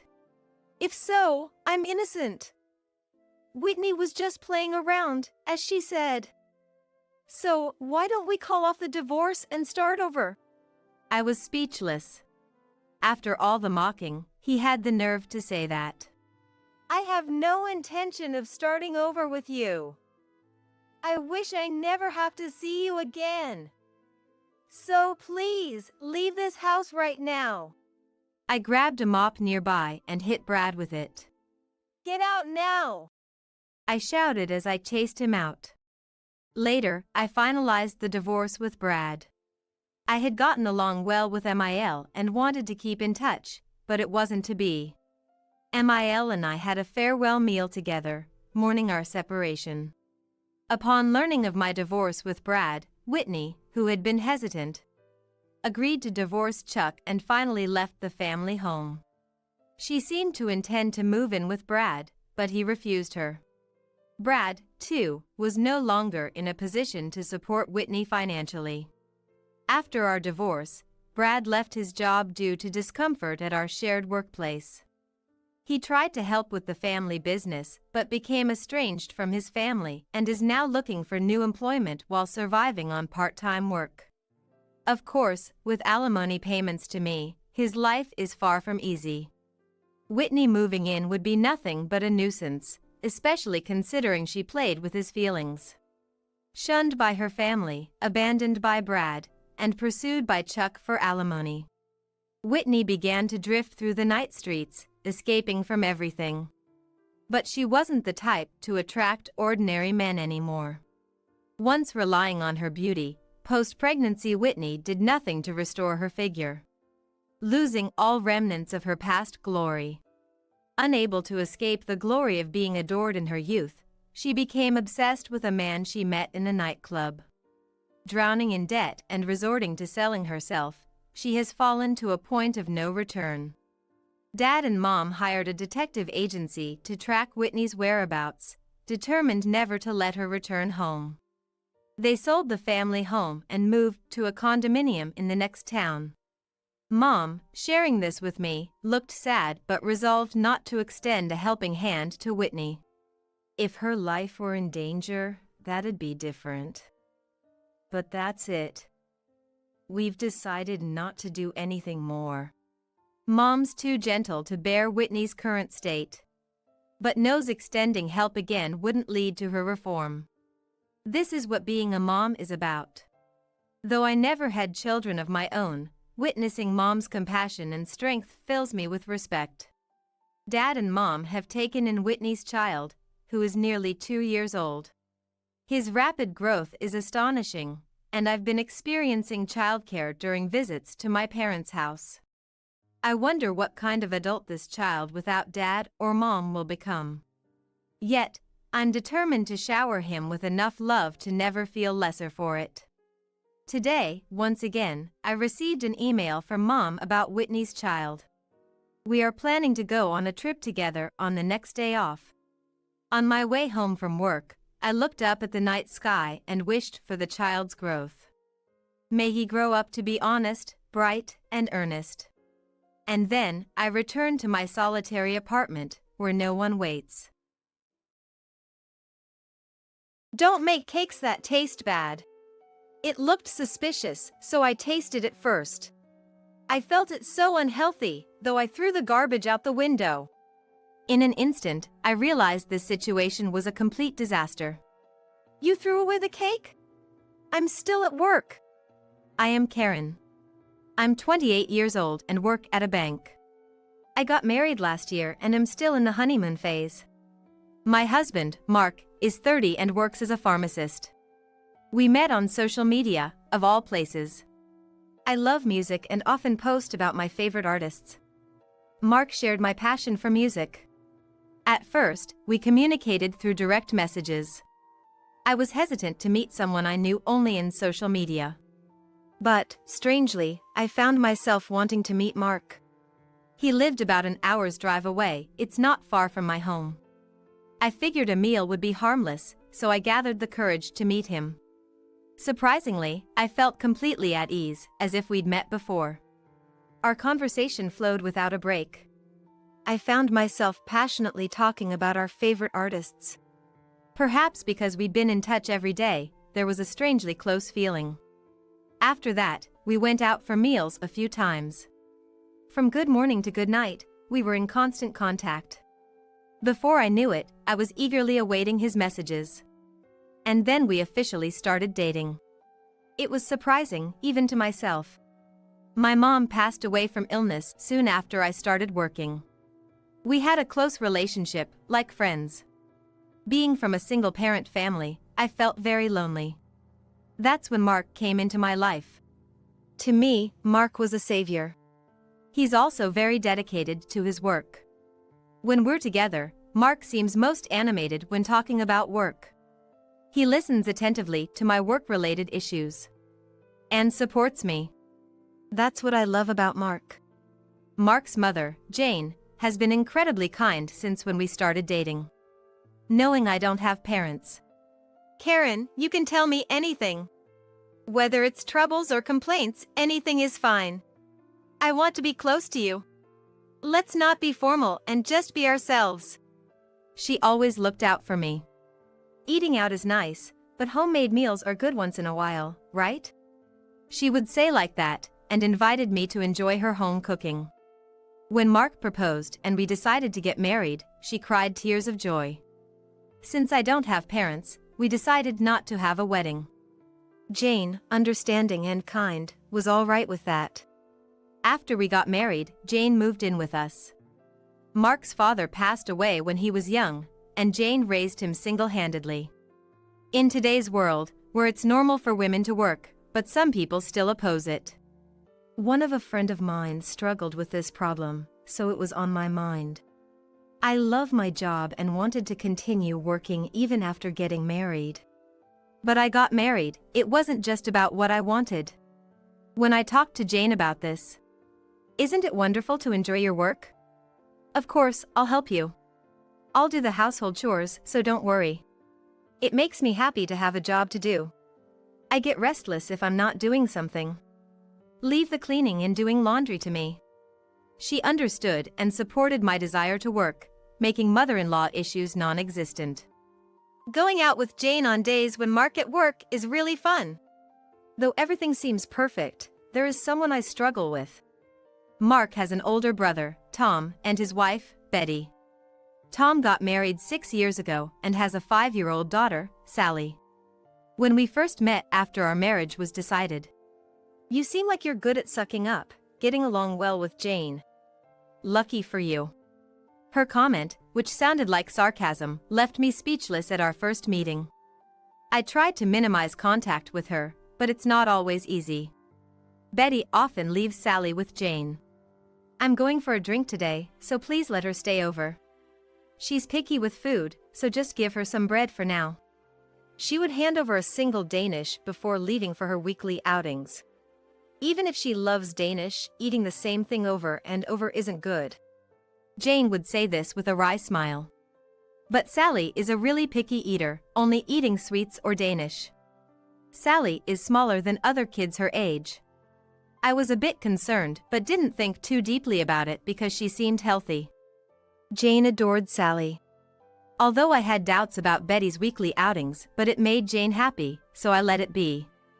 Betty, a stay-at-home wife, dislikes working women. She wasn't pleased about me working. When Mark and I were getting married, marriage only makes sense with someone who can perfectly manage household chores. Carefully choose someone who can handle quality ingredients to avoid getting sick. Usually, working women are arrogant, so think it through.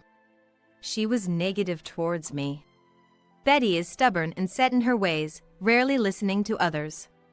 Thanks to Jane's support, Mark and I were able to get married. Even after our marriage, Betty would insult me whenever she saw me. A woman's worth is in childbearing, not just working. Start raising kids early. I doubt you're cut out for it. Working and parenting are totally different. Career women always seem so self-centered. She constantly belittled me. Amidst this, we decided to celebrate Jane's 60th birthday. Since she's always been so kind, I wanted to do something special for her. Due to a pandemic, we planned to have it at home. As the host of the party, I was in charge of cooking. I knew Jane's favorite dishes and was excited planning the menu. The number of attendees was 6 in total, including my family and Tom's family. I planned to take the afternoon off to prepare for the day. But, due to a sudden issue at work, I had to work the whole day. Such last-minute changes were common in my job. So, I had to adjust my plans. I had planned to cook in the afternoon, but that was no longer possible. I quickly ordered the steaks and appetizers I had previously thought of. When I told Mark about this, "I'll probably finish work earlier, so I can pick them up. Don't worry. The steak will be a hit." I was relieved that we could start at the planned time. I was also planning a surprise, which made me smile just thinking about it. Just as I was about to finish work, I received a call. It was from Betty. She rarely made phone calls, so I wondered what was up. She sounded in a bad mood. "Hey, Karen. Where are you for Jane's 60th birthday celebration? Get ready quickly. You said you were in charge of cooking, but I bet you haven't done anything. I only feed my child with organic products, so don't buy anything weird. Make sure the dishes are photogenic. And where's the key? I can't get in." She was aggressive right from the start. With so many complaints, I didn't know what to respond to first. But I wasn't late. There was still over an hour until the meeting time, but she acted as if I was delaying things. Also as the food, but all expenses were on us. So she really wasn't in a position to complain. "Betty, aren't you come a bit early? There's no one at home right now. Mark will be home soon, so you can ask him then let you in." Her voice sounded as irritated because she wanted to get into the house early. I think she just came early because she had nothing else to do. "Hurry up! Waiting in this heat is like telling to get heat stroke," she said. "Please wait in your car to avoid the heat. It won't be much longer. Sorry." After I said this, "Hurry up! I don't want to waste gas."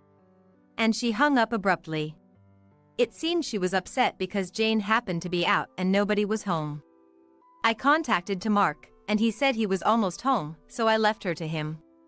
The thought of going back was daunting. Because of worrying about Betty's behavior, I decided to call Mark before heading home to check on things. Then, I learned that Sally was happily playing in a plastic pool Jane had set up at home. Just as I was about to head back, relieved, but I received another call from Betty. Apprehensively, I answered, only to hear, "Don't make cakes that taste bad." It looked suspicious, so I tasted it first. I felt it so unhealthy, though I threw the garbage out the window. In an instant, I realized this situation was a complete disaster. "Did you throw away the cake? I'm still at work, and I didn't make that cake." Turns out, she had thrown the cake out the window. Hearing this fact, I panicked. The cake was actually the highlight of the day, a surprise cake for Jane.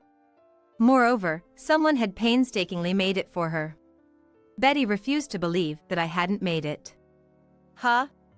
I can't believe someone who cooks regularly would make a cake like that. I was shocked you were planning to serve it. Shame on you." And she completely refused to believe it. I decided to rush home to assess the situation. Then, I heard Sally crying over the phone. The worst possible turn of events. Apparently, the cake had fallen where Tom and Sally were playing outside. The cake was a surprise that Tom and Sally had made for Jane the day before. Originally, I had planned to make the cake. While talking to Mark, I learned Sally was enjoying helping out in the kitchen. Thinking it would be special, I suggested to Tom that Sally could help make the cake, to which he agreed enthusiastically. Unfortunately, Betty was out at the time and unaware of this. It was a plan to make Jane feel extra special with a cake made by her beloved Sally. Sally's crying was getting louder on the phone. Unable to stay put, I hurried to go home. When I arrived, the atmosphere was tense. Tom was normally calm, but was raising his voice. "Regardless of who made it, it's not right to just throw it away. And who opens the fridge in someone else's house as they please? Don't you have any common sense?" To this, Betty responded, "I just didn't want Sally to eat something strange. Food is important. Unlike you, I'm taking parenting seriously." Betty and Tom started a heated argument. Jane was desperately trying to comfort Sally. I suspected Betty threw away the cake I made for out of spite. After handing Sally to Tom, Jane angrily confronted the situation. "How can you do something like this? This is not what adults do. Even children understand that. And what's this about organic? Feeding her only Danish all the time is not healthy. She needs a varied diet. Sally is the one suffering. This was the first time I saw Jane was angry. I was shocked. But she voiced everything I couldn't say. Despite Betty was unyielding. She's just picky. What's wrong with letting her eat Danish she likes? If I'm going to be criticized for every little thing, I won't bother leaving her with you anymore. I thought I was doing you a favor since you're always so free. Tom couldn't stay silent. Doing you a favor? Sally had been taken care of, isn't her? You're out every week, and is it your right attitude? Tom was right. I knew Jane sometimes canceled her plans for Sally. Realizing Betty brought her over with such intentions made me feel sorry for Sally. Jane couldn't stay quiet either. What do you think Sally is? Aren't you her mother? It's not okay to leave your child every week to have fun. Have you ever really thought about her picky eating? It won't get better by ignoring it. She barely plays outside, right? Her skin is so pale in the summer. Betty was furious at this. Girls should have white skin, and being small is cuter. Playing outside would make me tan too. It's just a cake, and you're blowing this out of proportion. You guys are creepy family. I had been silent about something until now. Betty had frequently harassed me. For example, she secretly added a lot of salt to the food I made, making it too much salty. And some of the accessories I bought during my single days disappeared from our house. I seized the moment to reveal everything. Betty became quiet and embarrassed. Tom was shocked and kept apologizing. The atmosphere was far from celebratory. Tom revealed that he had seen unfamiliar accessories at their home. Betty quieted down after this. I just borrowed them, that's all. You're making a big deal out of nothing. Betty's excuses were painfully inadequate. Then, Sally spoke up. Mom, it's not nice to be mean. If you want something from a friend, you have to ask. My kindergarten teacher said so. If you make a mistake, just say sorry and you can be friends again. If you made a mistake, Mom, just say sorry and it'll be okay. Everyone was instantly soothed by Sally's words. Tom and his family understandably felt uncomfortable. Tom then said, Maybe we should go home today. He suggested. But I knew leaving now wouldn't be good. It would make it awkward next time. I insisted they stay. I didn't want this milestone birthday party to end on a sour note. I hurried to the fridge. I thought about what I could make with the leftovers from yesterday. Luckily, there was still cream and fruit. There was still time. I quickly shifted to hosting a crepe party. We had appetizers and steaks, too. I invited Sally to help me for making crepes. Sally was in a great mood again. Everyone was soothed by her cheerfulness, which helped them reset their emotions. The 60th birthday party for Jane finally started.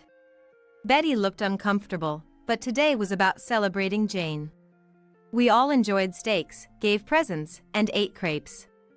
Sally's cheerful demeanor was soothing to everyone. Children are angels, really. I later learned that Betty had been quite domineering at home too. Since that incident, she had become much more subdued. In a way, it was a good opportunity, I think. This incident shed light on aspects that were previously unseen. Betty had a habit of overspending, indulging in daily lunches with her friends. Tom confronted her and learned everything. As a result, Tom took over managing their finances, which put an end to her extravagant spending. With less to do at home, Tom encouraged her to start a part-time job. It seemed she's finally feeling the challenges of working outside. It had been a long time since she had worked outside. At her part-time job, a veteran employee told her. Someone with such a long break is not useful. It's not worth the hourly wage if you can't learn quickly. Get up to speed and become competent. It appeared she was being trained quite rigorously. when she returns home unable to do much because of exhausted. Naturally, she's not making homemade organic meals anymore. Their reliance on prepared food from supermarkets were increased. However, there was a positive side to this change. Sally started eating a lot more. She was no longer interested in Danish, but in hamburgers, pizzas, and chicken tenders. It seems she had never enjoyed such kid-friendly meals before. Children generally don't favor organic or low-carb diets. Now, Sally says, "For my birthday, I want to eat store-bought hamburgers and fried chicken." Her appetite has improved. While junk food isn't great every day, but enjoying what you eat is important. Enjoying food is also a part of food education. Betty used to post about her organic dishes on social media. They were always stylishly presented, regardless of taste.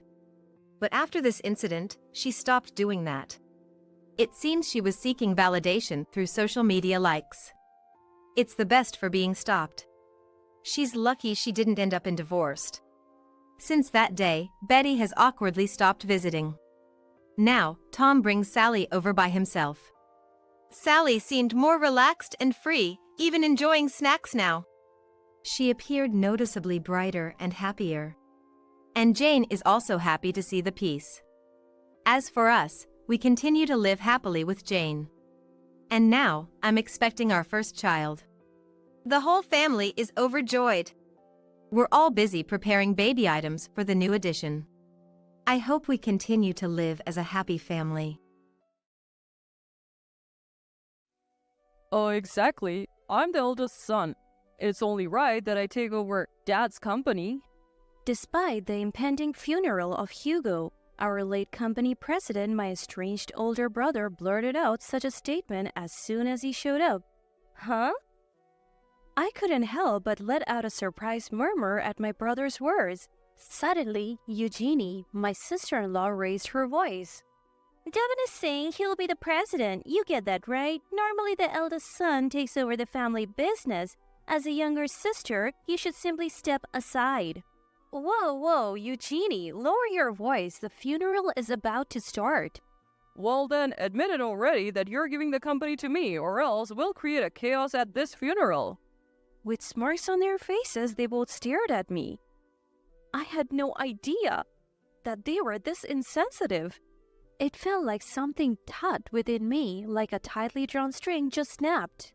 Dealing with these people was becoming more ridiculous by the second. Fine, I'll give it to you, but in return, get out of here right now. At my words, the two of them grinned. No begging out later. We are relieved you agreed so quickly, just like father-in-law. You're such an accommodating sister-in-law. Leaving those words behind, the couple left the venue. My name is Elsie. After losing my mother a few years ago, I have been living with Hugo. Despite being in his late 60s, Hugo remained active, astonishing even his own daughter with his vitality. Hugo ran his own company, where I also worked. Once I started working, I realized that Hugo, who I had always seen as strict during my childhood, was actually a man of great compassion. Hugo's stern and plain-spoken demeanor, both at home and in the office, were the result of a character that didn't allow for compromise, neither from himself nor others. I became aware of this because Hugo, who I had thought was cold, was highly respected and depended upon by his staff at the company. I used to wonder why these people would follow such a ruthless man. One day, I saw the reason firsthand. I'm sorry, Mr. President, I received a call from our client, N.Co., saying that the quantity of the goods we delivered yesterday was short. The one saying this with a pale face was an employee named Tobin. N.Co. is a valuable client of ours. Hugo's company isn't big and our main operation is transactions with major clients. In other words, every single issue with a major client is of considerable importance. Tobin continued, bowing his head. It's my fault. They apparently need it today, so I'll hurry and deliver it right away. I'm really sorry. To this employee, Hugo said, Wait. I'll go too. It's my fault as the company's president when the company makes a mistake. Let's go apologize together. Hugo stood from his seat and put on his suit jacket. They reported upon their return that our dealings with & Co. would continue. Apparently, after Hugo apologized, he presented a plan to prevent such mistakes in the future to & Co. & Co. was not only convinced by the plan, but also increased the volume of transactions due to Hugo's honest attitude and his good judgment in rectifying the mistake. Given the time crunch for & Co.'s order, I shouldn't have left it all to Tobin. I should have confirmed it together. So don't blame yourself alone. Tobin shared that Hugo had said these words to him on their way to the client. Tobin proudly spoke of Hugo, who had responsibility and also supported him. Then other employees started to talk about Hugo in unison. From their proud faces, I realized why Hugo was so loved. Thus, my expression of Hugo, which had been that of a cold and strict person, changed to that of a strict but caring person, and I began to respect and admire him, just like the other employees did. As my perception of Hugo changed, not only as a CEO but also as a father, I started to nurse a certain concern. The cause of my concern was my brother. I have a brother named Devin. My brother, rebelling against the strict Hugo, had left home as soon as he graduated from college and had never returned, not even when our mother passed away. A self-centered brother who didn't attend even our mother's funeral. But perhaps influenced by the loss of our mother, I started to reconsider the importance of family and wondered if I could somehow mend the relationship between Hugo and my brother. If he could know our father not only as a stern man, but also a caring one, their bad relationship might be resolved. The more I knew about Hugo's kindness, the stronger this thought became. Then one day, my brother came back with a woman. I was surprised by the sudden visit, but Hugo, though keeping his calm, seemed somewhat pleased. However, despite their reunion after several years, my brother started the conversation without showing any concern for Hugo or searching for our deceased mother. Because of the debts, I can't live a proper life. Dad, please. Please take over my debts. From me as well, please. The woman crying next to my brother who just said this was Eugenie, who he said was his wife. Without reporting to any of our family, my brother had married. He had married Eugenie, but due to the debts from his gambling, their married life wasn't going well. So he came back to ask Hugo for help. It's too much to ask. That's what I thought, but Hugo said, Understood. And that was it. When I looked at Hugo in surprise, he was staring at my brother and his wife with a serious look. These are the conditions. Never gamble again to bear debts. Work hard for your family. Show up a few times a year. If you can keep these, I will pay your debts. Even the strict Hugo must have been pleased with the reunion with his long-lost son. The amount of debt my brother was carrying wasn't something you would take over with these conditions. However, if this could improve the relationship between Hugo and my brother little by little, that might be enough. After all, Hugo accepted it under these conditions, so it's not my place to comment. I convinced myself of that. Oh, thanks, Dad. You saved me. As soon as Hugo agreed to take over the debt, my brother quickly explained the transfer destination for the money and left our house. I wasn't without concern about my brother's attitude, but above all, I was genuinely happy that Hugo and my brother had a reunion after a long time. The usually quiet Hugo mentioned my brother's name several times that day. He must have been very pleased. But people don't change so easily. Nearly 2 years have passed since my brother visited Hugo, but my brother hasn't shown up since then. Moreover, the debt kept increasing every month, and even though it was being paid back, bills kept coming to Hugo. During that time, I contacted my brother many times. Even though I blamed him for not meeting the conditions given by Hugo, my brother wouldn't listen. It's between Dad and me, so don't interfere. And he would hang up the phone every time. Then one day, Hugo told me something. It seems I have pancreatic cancer. They say I have about a year to live. What? Because it was so sudden, I was at a loss for words. After all, Hugo was so energetic that even I and the employees acknowledged it. Hugo having cancer and only a year left to live? But Hugo is not a man who jokes. Both the cancer and the prognosis must be true. It's futile to be flustered here. What I have to do now is to support Hugo, From then on, I started learning the work that Hugo had been doing and studying management myself. Hugo was also proactive in mentoring me. Perhaps he was ensuring that things would be alright regardless of what happened to him. The thought made me feel complicated, but when I thought about the company that Hugo had always protected and the employees with whom he had worked, there was no room for complaints. Then, several months later, Hugo was admitted to the hospital. Even during his hospitalization, it seemed that my brother had been contacted to make debt payments. Sorry, but could you make the payment on my behalf? When Hugo said that to me, I was so outraged that I called my brother as soon as I left the hospital and raised my voice. Didn't I tell you before Dad has cancer? He's in the hospital right now, and yet you're asking for money? What are you thinking? Why didn't you visit him once before you say such things? But my brother's attitude only got worse. He responded in an irritated voice as if saying it was a bother. So what? Whether it's cancer or anything else, Dad shouldered it, so it's natural to pay. Brother, aren't you breaking Dad's conditions? You never show up, and you're increasing the debt every month. Plus, I heard you're going to the casino every day with Eugenie. Shut up, both Eugenie and I are gambling to increase our money. Unable to accept his excuse, I exclaimed, "What?" And I could hear a woman's voice from the back of the phone. "Tell him we're happy, because our father-in-law is paying the debt and we can enjoy ourselves without worrying." Probably my sister-in-law. I could also hear their laughter as if making fun of us. Hey, if you say things like that and we can't get the debt paid, what will you do? But he's not going to survive, right? We thought we should express our gratitude while we can. Plus, wasn't it Devin who said, "Such a father, he's just here for the money"? Hearing their conversation, I impulsively hung up the phone. Unknowingly, my clenched fist was shaking. Without making the payment Hugo asked for, I returned to Hugo's hospital room and told him about the phone conversation. I knew it might shock him, but I just couldn't stand it. Hugo listened to my story, was silent for a while, then turned a serious face towards me and nodded slightly. Elsie, I have a favor to ask. I was taken aback by what he said. Then, a few months later, Hugo passed away and went to heaven. Many people came to see Hugo's face at the wake.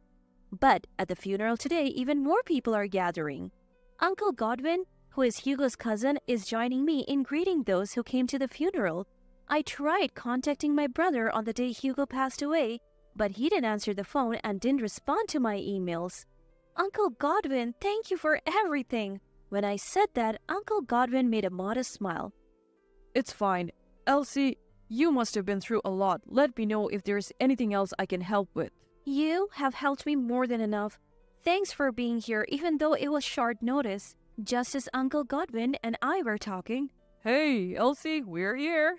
It was my brother and sister-in-law who showed up. I sighed at their arrival. Why didn't you reply to my contacts? It should be you, as the eldest son, who should be in charge of the funeral, right? Those two troublesome.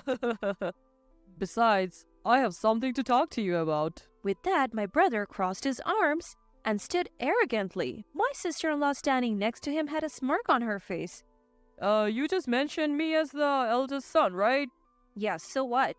Yeah, I'm the eldest son. That's why I'll take over Dad's company. What? At my brother's words, I let out a voice unconsciously. Suddenly, my sister-in-law raised her voice. David is going to be the president. You get it too, right? It's only natural for the eldest son to take over the company. The younger sister should step aside quietly. What? Wait a minute, Eugenie? Keep your voice down. The funeral is about to start.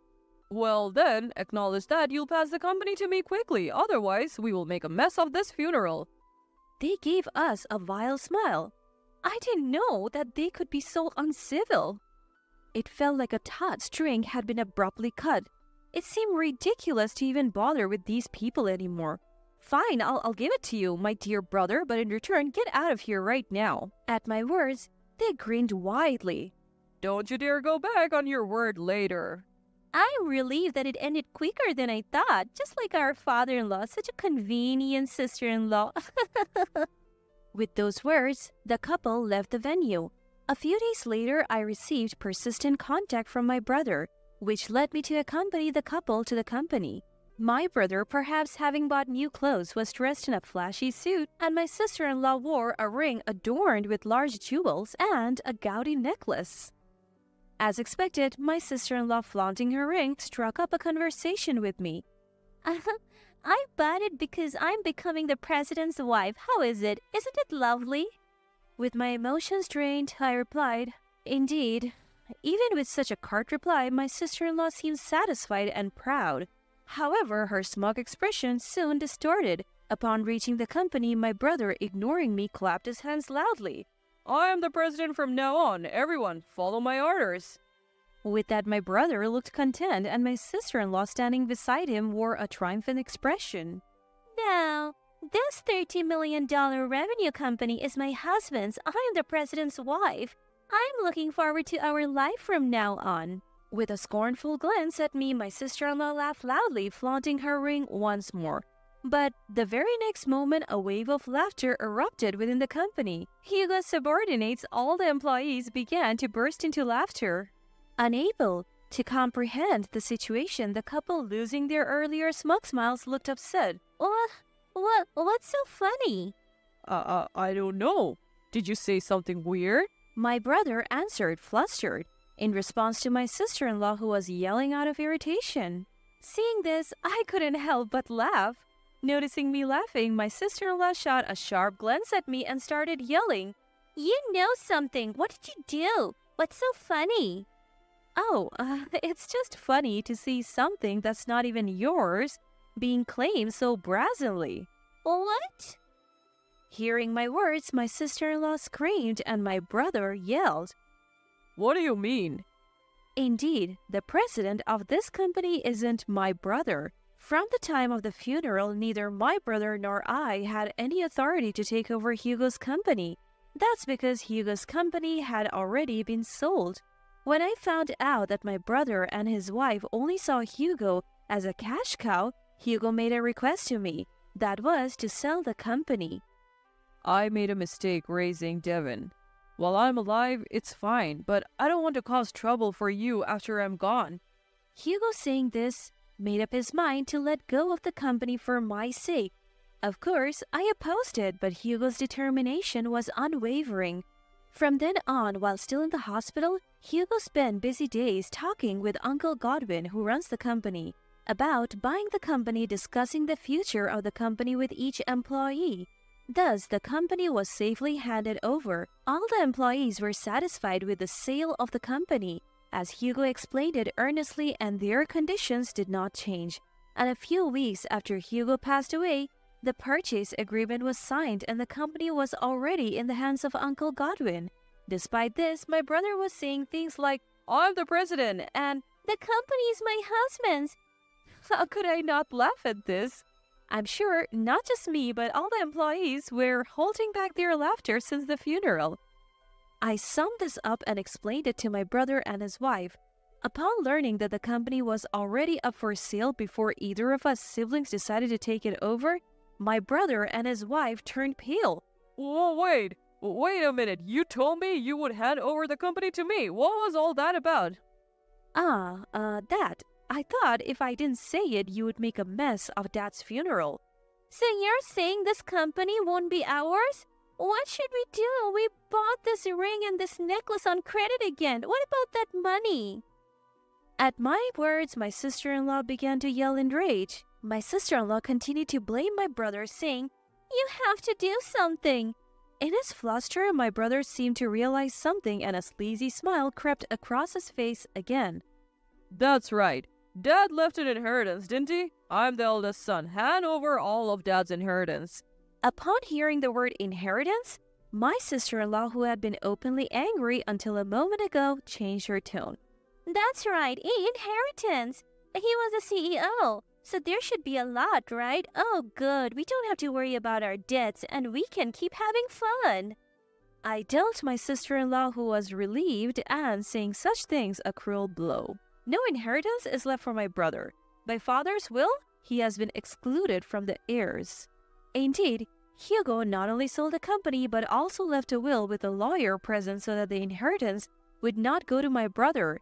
It stated that Hugo who had been repeatedly covering my brother's substantial gambling debts, excluded my brother from the heirs. That's ridiculous. My brother argued, but I coldly brushed him off, saying, "Why don't you hire a lawyer or something? It's a waste of money, though." I can't believe it. I quit my job thinking I would get the company, and I can't even get an inheritance? The two, having lost their last hope, left the company in a daze. After the two had left, the employee told me, "That was well done." My brother, who had quit his job in anticipation of getting the company, apparently couldn't find a decent job afterwards. My sister-in-law, who thought she would become the wife of the CEO, also had her dreams dashed and seems to be considering divorce from my brother, but she can't even afford to do so because she has no money. The two seem to be living a life of paying off debts while working part-time all day and having quarrels every day. Meanwhile, I have been working together with the same staff as before, even after the president became Uncle Godwin. Thanks to Hugo's efforts during his lifetime, not only have we been able to continue our relationships with our clients as before after the acquisition, but also thanks to Uncle Godwin, we have more clients and our annual sales are on the rise. This company will surely continue to undergo various changes, but I think it's my role to keep protecting this company, respecting and embodying Hugo's ideas. To achieve that, I will continue to work hard. Emily, how many times do I have to tell you? Hurry up, your dad is waiting. I'm sorry, I'll bring it right away. Jeez, you're so clueless. I can't believe you work for a big company. This one's a real piece of work, isn't she? Why did Jackson even marry her?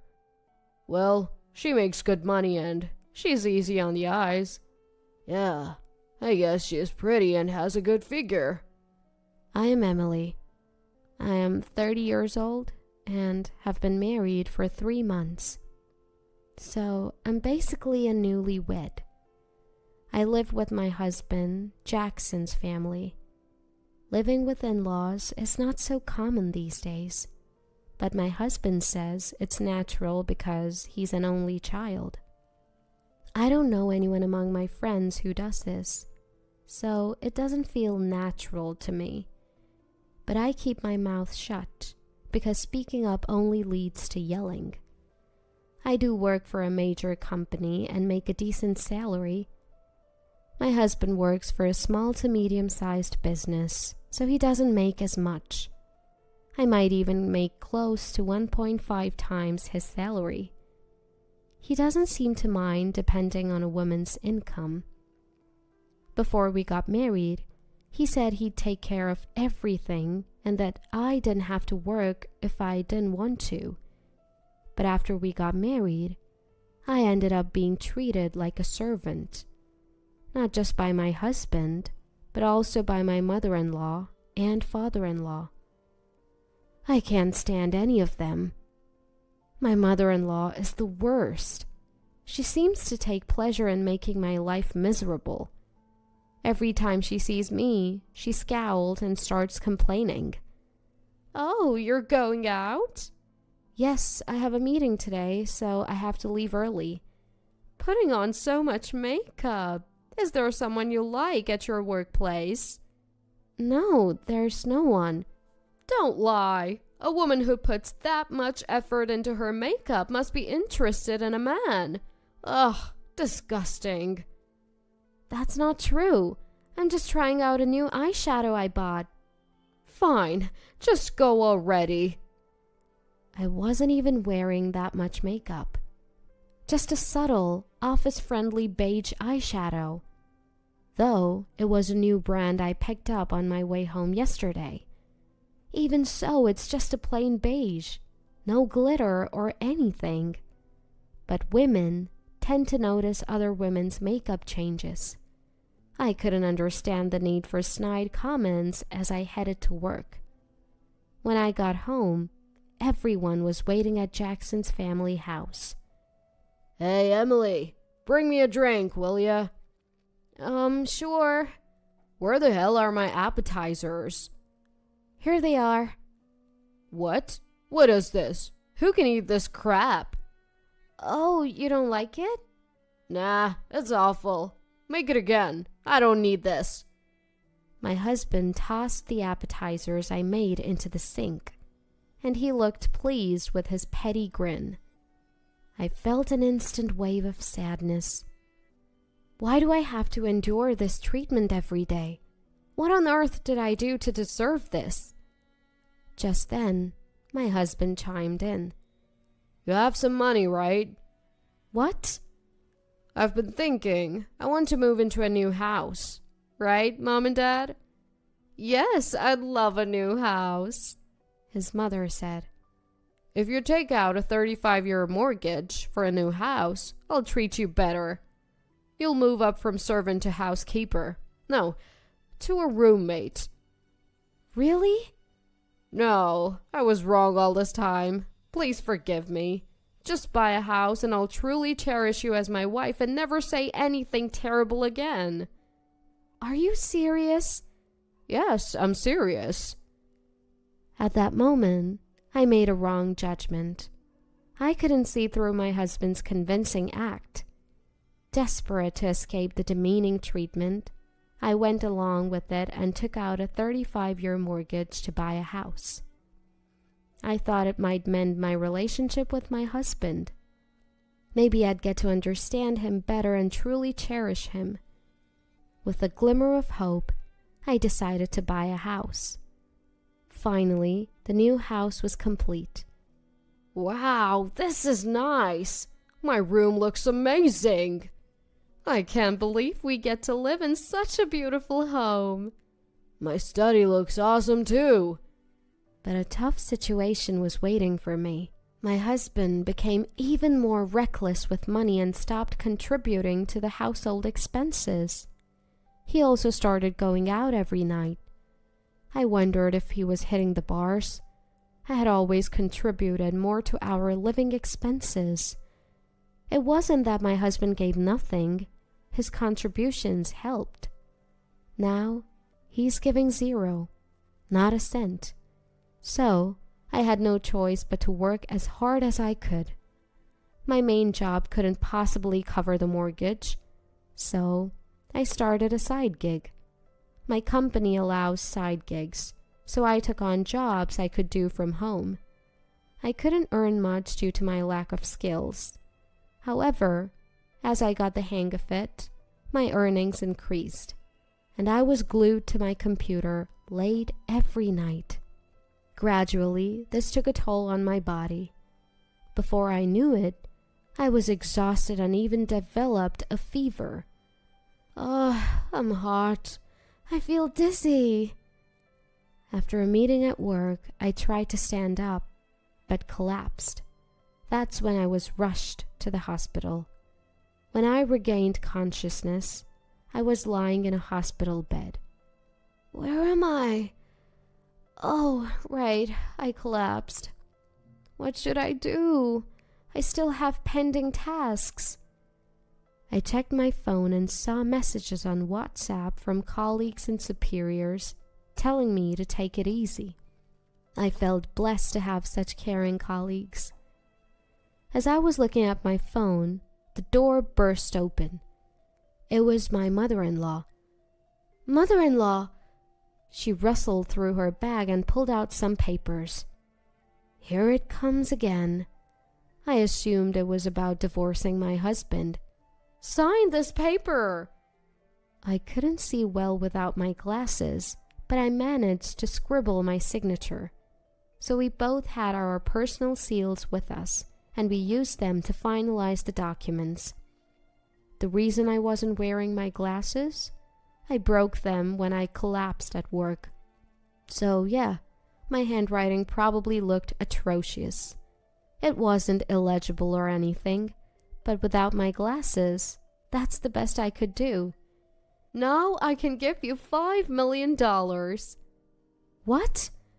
You don't have your glasses. Can you see it if I hold it this close? That's right, it's a gift agreement. Normally anyone would see, that a divorce petition and a gift agreement are completely different in format. But I had thought mother-in-law was planning to force me into signing a divorce paper because she's always been out to get me. When I wore new eyeshadow once, she accused me of cheating, so I thought she was trying to frame me. Then she'd snatch the alimony from me in a divorce lawsuit.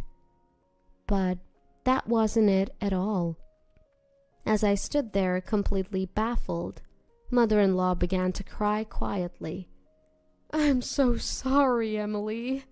Please forgive me. What's going on? Her sudden tears threw me off. Did I say something wrong? But I hadn't said anything to hurt her. So I was utterly confused and even more panicked. Truth is, I was told to harass you, or else they'd do something terrible to me. What? Your father and Jackson, they treat you like a servant, right? I wanted to treat you well, but they said I had to harass you too. Really? Once, when you weren't around, I suggested we stop bullying you. They yelled at me and sold something valuable of mine. I am so sorry. I was weak. I see. Was my mother-in-law told this by them? So that's why my mother-in-law had been so awful to me. I want to give you $5 million as a way to make amends. No, I can't accept that much money. Let's cancel what we just did. It's fine. I don't have much time left. I want you to have it. What? I have cancer. What? What a twist. I never knew my mean mother-in-law who had been tormenting me had cancer. And apparently it's pretty advanced. She said she doesn't want to spend her last days in a hospital because it won't get her better. Instead, she's been going to a clinic that specializes in palliative care. I only have a few more visits to the clinic. I want to give you something before I'm gone. But what about my husband and father-in-law if they find out? Don't worry about them. What's important is that you find happiness. I know I don't have the right to say this, but please leave my son. Mother-in-law, promise me you'll find happiness. It's my last wish. Yes, I understand. I'll make sure to do that. I was crying. I never knew that the woman I hated so much was actually thinking about me. And where did the $5 million come from? Turns out, it was left by her late father, who was incredibly wealthy. Given that Jackson's family home looks totally average, mother-in-law must have been saving the inheritance. She insisted that it was okay for her to give me this significant amount, though I had no idea what to do with such a staggering sum. So I accepted it. After that, I recovered and left the hospital. I took some time off before going back to work. And there's one thing I want to do before that. It's to divorce my husband. Can you leave this house? What? This is my house. I'm the one who's been paying the mortgage, and it's in my name. I don't need you anymore. Don't get smart with me. Since when did you become so important? I'm certainly more important than you. Sneaking out to the other women's homes at night.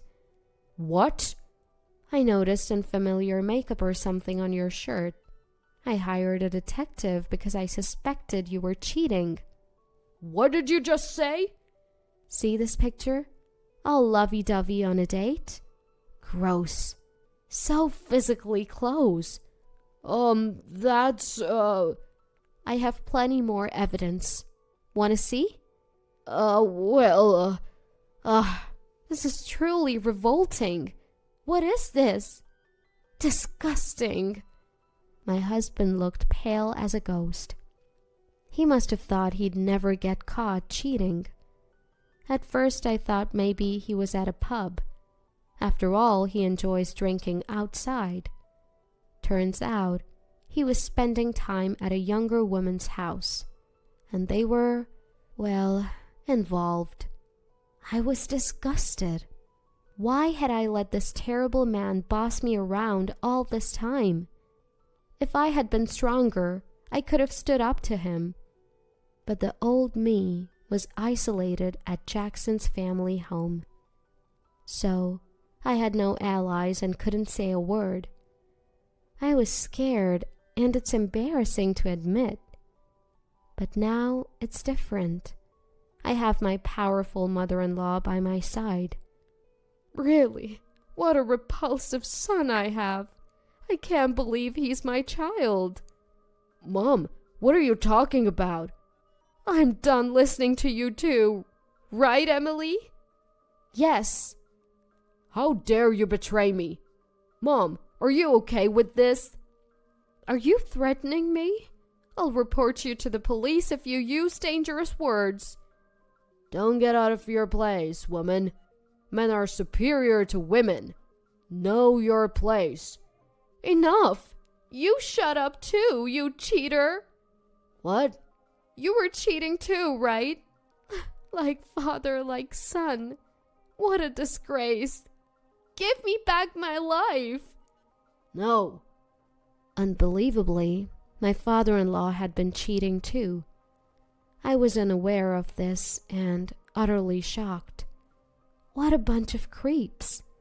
They felt like creatures from another dimension. You and Jackson will be paying damages in the divorce court, got it? What? I don't want to pay. You've got Grandpa's inheritance. That should be enough. That inheritance went to Emily. What? Huh? We made a formal agreement for a living gift. What? Why would you give it to her? I could have used it. I wanted to inherit it. Look, you guys weren't even going to get the stuff set aside for you in the first place.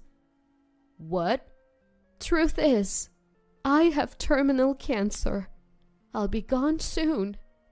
You guys can't inherit anything because you treated Emily so poorly. You've made my life miserable, and your dad's been cheating for years. You don't deserve anything. What the heck is going on? This is outrageous. They had made mother-in-law's life unbearable. They did things too cruel to even put into words. That's why they couldn't inherit anything, not even the stuff set aside for them. I thought, how foolish. Had they not acted that way, they would have at least received what was initially set aside. So, get out. I never want to see your face again. You, get out too. What? Hey! Mother-in-law and I kicked our husbands out, and we locked the door from the inside. Thank you, and I'm sorry. It's okay. I don't want to go to the hospital, but I heard the palliative care units are quite nice now, so I've decided to check in. Is that so? I've been healthy all my life and wanted to spend my last moments at home, but a hospital feels safer. Well, there are doctors and nurses. So mother-in-law checked into a hospital with a palliative care unit. 2 months later, she passed away. I guess it was really the end for her. After that, I went through with the divorce. Mother-in-law had already divorced before her passing. I was able to secure a settlement from my ex-husband during the divorce trial. He came to the house and begged to be let in. He apparently has no more money, even for a budget hotel stay. He had been wasting money on gambling and giving gifts to women. I wondered why I had ever married him in the first place. I had no knack for picking the right guy, Not a single redeeming quality. I got dumped by Olivia, and now I have nowhere to live. Olivia? The woman you cheated with? Yeah, can you believe she left me for some guy who makes more money and looks better? I've been trying my best here. Well, I wouldn't want you either if I were her. You had your fun with younger women. Consider it a life lesson. I hung up the annoying call from my ex-husband right away, and then I blocked his number. I've already received the settlement from the divorce. There's no need to keep in touch. As for what happens to him next, it's none of my concern. I don't know how my father-in-law is doing, but rumor has it he's disliked by the entire family. He's being avoided for being the worst kind of man, who always belittled his wife and didn't even attend her funeral. I used to despise my mother-in-law, but not anymore. Sure, she was weak and felt the need to harass me, but thanks to her, I've become stronger in some ways. I'm planning to visit her grave and clean it on her monthly Memorial Day. Taking only my valuables, I dash out of the house, running down the busy streets towards the train station. I run up the stairs of the station. At the platform, I wait for the train to my hometown as I try to suppress my anxiety. I look around nervously to see if anyone is following me, but I don't even know what I'm running from. I don't know why I've had to give up on the honeymoon I was looking forward to and have ended up being forced to run. But I'm trying to flee from this town as I trusted my husband telling me to run. My name is Megan. I'm an office worker who just turned 30. Despite always feeling like a newcomer, I found myself in a position to teach others before I knew it, leading a busy life. I have a fiancé, Bob, and we're getting married next year. Bob is my colleague at work, and 3 years younger. He's so mature and reliable that my colleagues often tease me, saying, "We can't tell who's older." He's a man who commands trust from superiors and subordinates alike, handles household chores flawlessly, and I think he's an ideal partner for marriage. Except for one thing. One weekend, we needed to visit my in-laws' house together. As we opened the door to the living room, 2 women are relaxing, sipping tea. "Welcome home, Bob." "Welcome back, Bobby." Ignoring me completely, the women greet him with sparkling smiles and Bob sighs. Why is Catherine here again? "Well, Catherine is like a daughter to us, right?" Right, Mom? Oh, if I become Bobby's wife, I'll really be your daughter. "Oh, how wonderful." Bob sighs again as my mother-in-law and Catherine start giggling and making a fuss. I was filled with the urge to go home right then and there. Catherine is a neighbor of my in-laws and Bob's childhood friend. They've been close since they were babies, up until high school. Catherine has beautiful eyes and a slender figure, and with her expertise in acting cute, she's the type of girl that men can't leave alone. For some reason, she's fixated on Bob. And it started right after Bob told his parents about our engagement. She's been aggressively texting Bob, inviting him out for drinks, and whispering things like, "I'll feel sad if you get married," and "Didn't you propose to me when we were little?" I felt uneasy at Catherine's assertiveness and asked Bob if he was interested in his cute childhood friend. To that, he made a disgusted face. "She juggled 5 guys at once in the soccer team in high school. In college, she seemed to only date men who had girlfriends or wives. I'm too scared to marry a woman with no sense of chastity like that." Well, you're right. I was taken aback by Catherine's lack of fidelity, but relieved to know that Bob was not swayed by her. But my mother-in-law is on Catherine's side. She's trying to push me out by flaunting her closeness with Catherine. Apparently, she doesn't like me because I'm older than her son, taller, and work too hard for a woman. She seems to be unaware of Catherine's wildness and thinks that Catherine, who at first glance appears elegant and obedient, would be easy to handle and boast about as a daughter-in-law. Because of those two, we faced the worst possible experience at our wedding a month later. Unbelievably, Catherine, who wasn't even invited, showed up at the reception. And she wore a pure white dress, which of course only the bride is supposed to wear.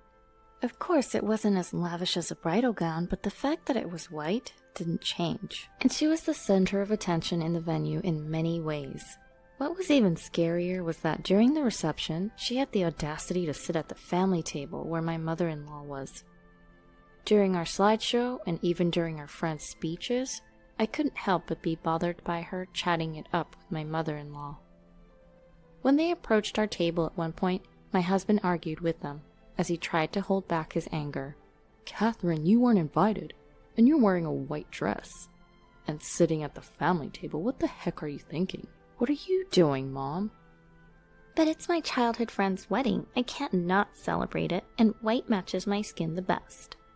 "Oh, I agree. The white dress looks really good on your fair skin. You look the best in this venue. I requested the seat because you forgot to prepare it. Don't worry, I'm sharing the meal with her." Ugh. My husband, unable to vent his frustration, looked down in despair. Looking at my father-in-law, who was at the family table, he had an apologetic look on his face. Although my father-in-law is a decent man, he's weak-willed and probably got bulldozed over by his wife. We've been eagerly preparing and looking forward to this day for nearly a year. It's so frustrating I feel like crying, but if I cry now, it will only please these two. I'm not going to show them my tears.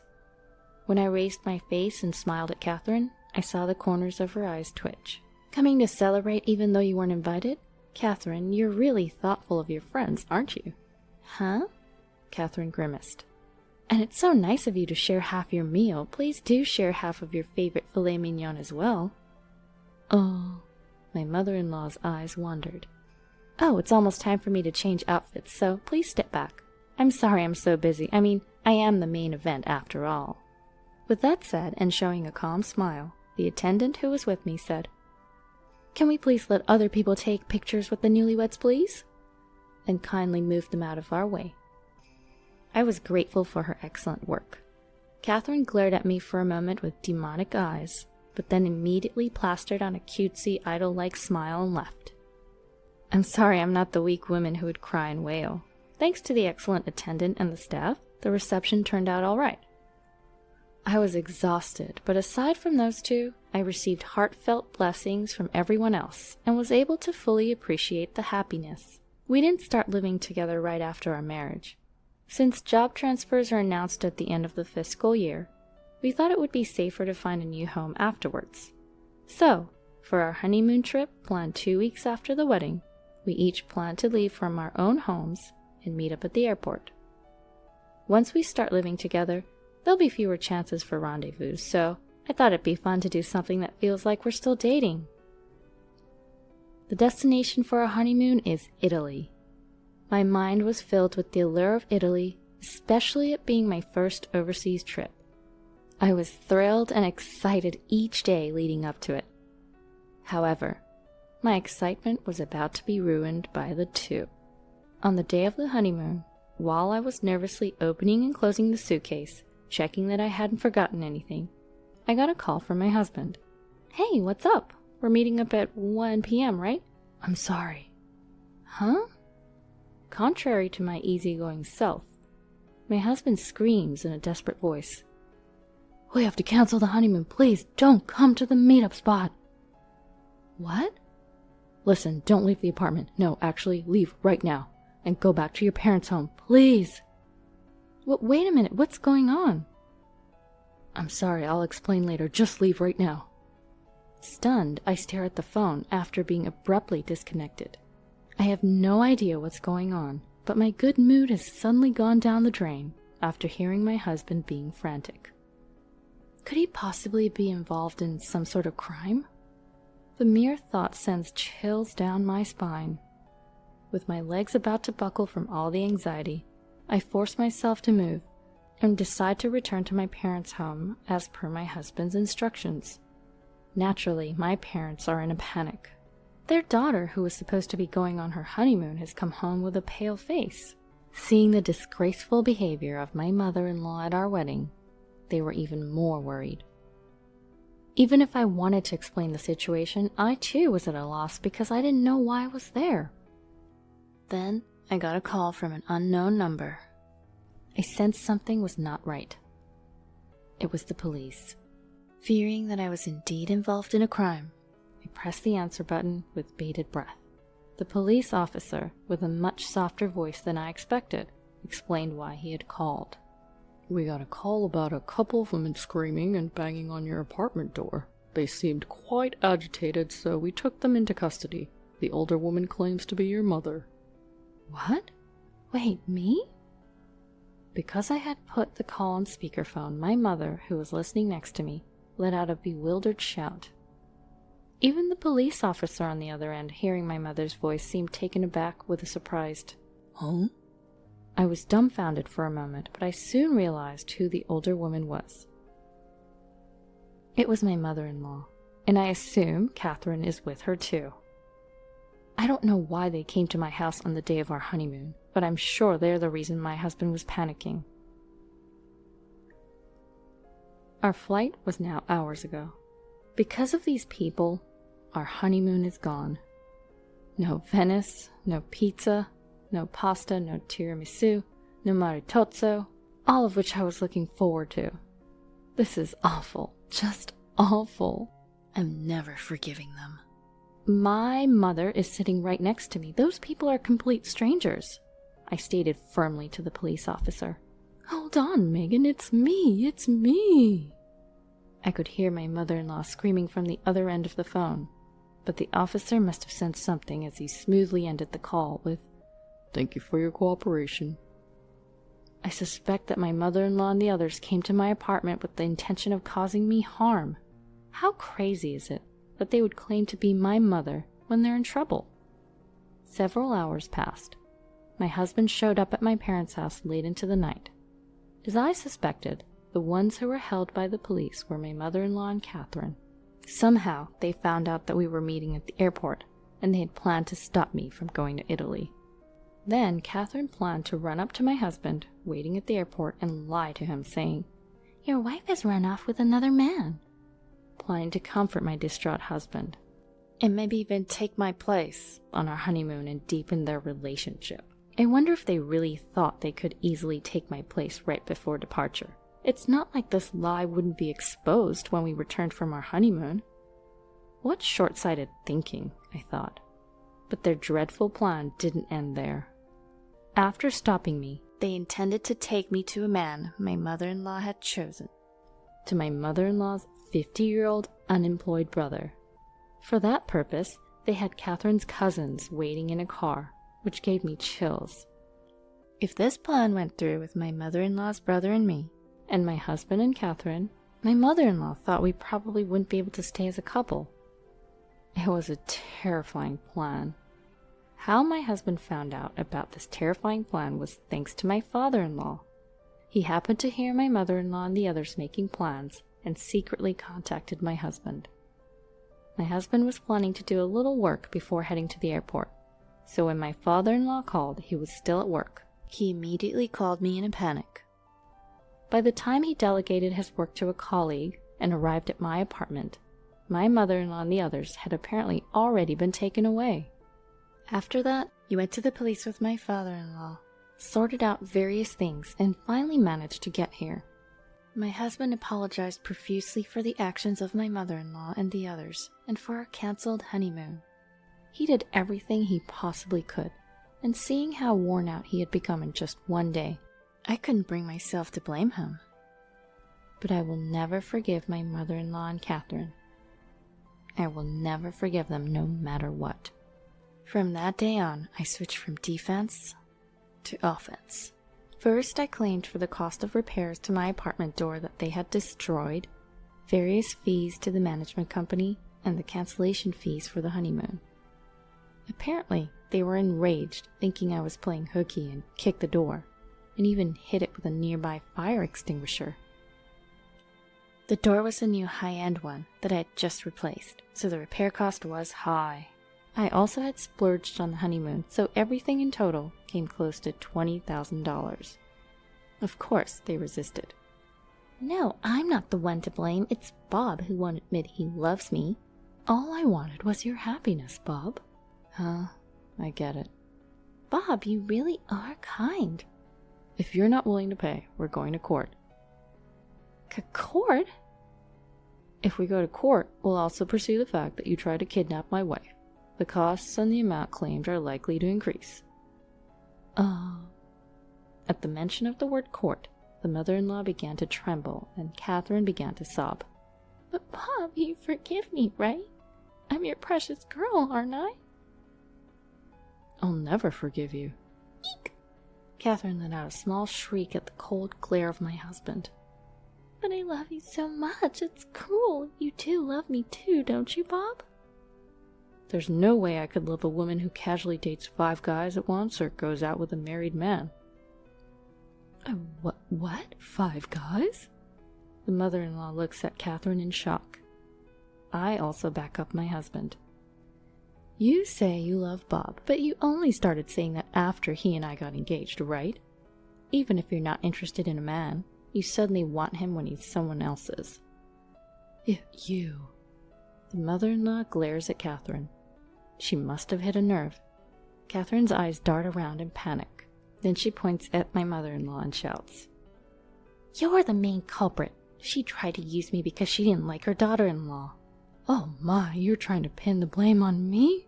Bob, this woman led me astray. I tried to stop this terrible thing. What? The two began to argue fiercely, as if they're about to grapple with each other.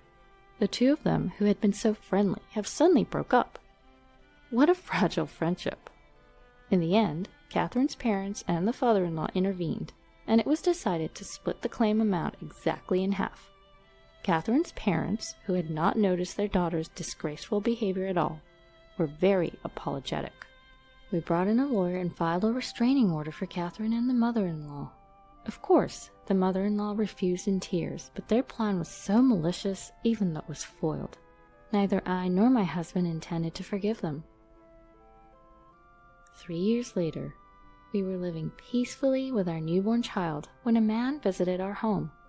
The man, who was stylishly dressed in an expensive suit, introduced himself as Catherine's fiancé. I went back to Catherine's parents' house to say hello, and I happened to meet one of her classmates who told me, Wasn't she supposed to steal, Bob? Oh. My husband, hearing Catherine's name for the first time in a long time, face palms. The classmate Catherine and her fiancé met must have attended our wedding and seen Catherine's disgrace. I thought it was a joke, but I was concerned about Catherine's pale face. I'm sorry, but I had it investigated. You and Catherine were childhood friends, but you're not dating now, are you? Of course not. We've never even dated. When my husband emphatically said this, the fiancé looked relieved. But she might be dating someone other than me. What? The Catherine I know is the type who dates a different guy every day of the week. What? Even though she wasn't invited to our wedding, she showed up wearing a white dress and brazenly sat at the family table. No way. I think if you're going to investigate, you should widen the scope, not just me. All right. Catherine's fiancé responded in a faint voice, then staggered away from our house. It seemed they really did carry out an investigation afterward, and Catherine's history with men embarrassingly came to light. It turns out Catherine's fiancé was the son of a somewhat prominent CEO, and the entire family was furious at Catherine, who had falsely portrayed herself as a chaste woman. Apparently, she had been dating several men while engaged, and not only was the engagement called off, but she's also apparently being sued for damages.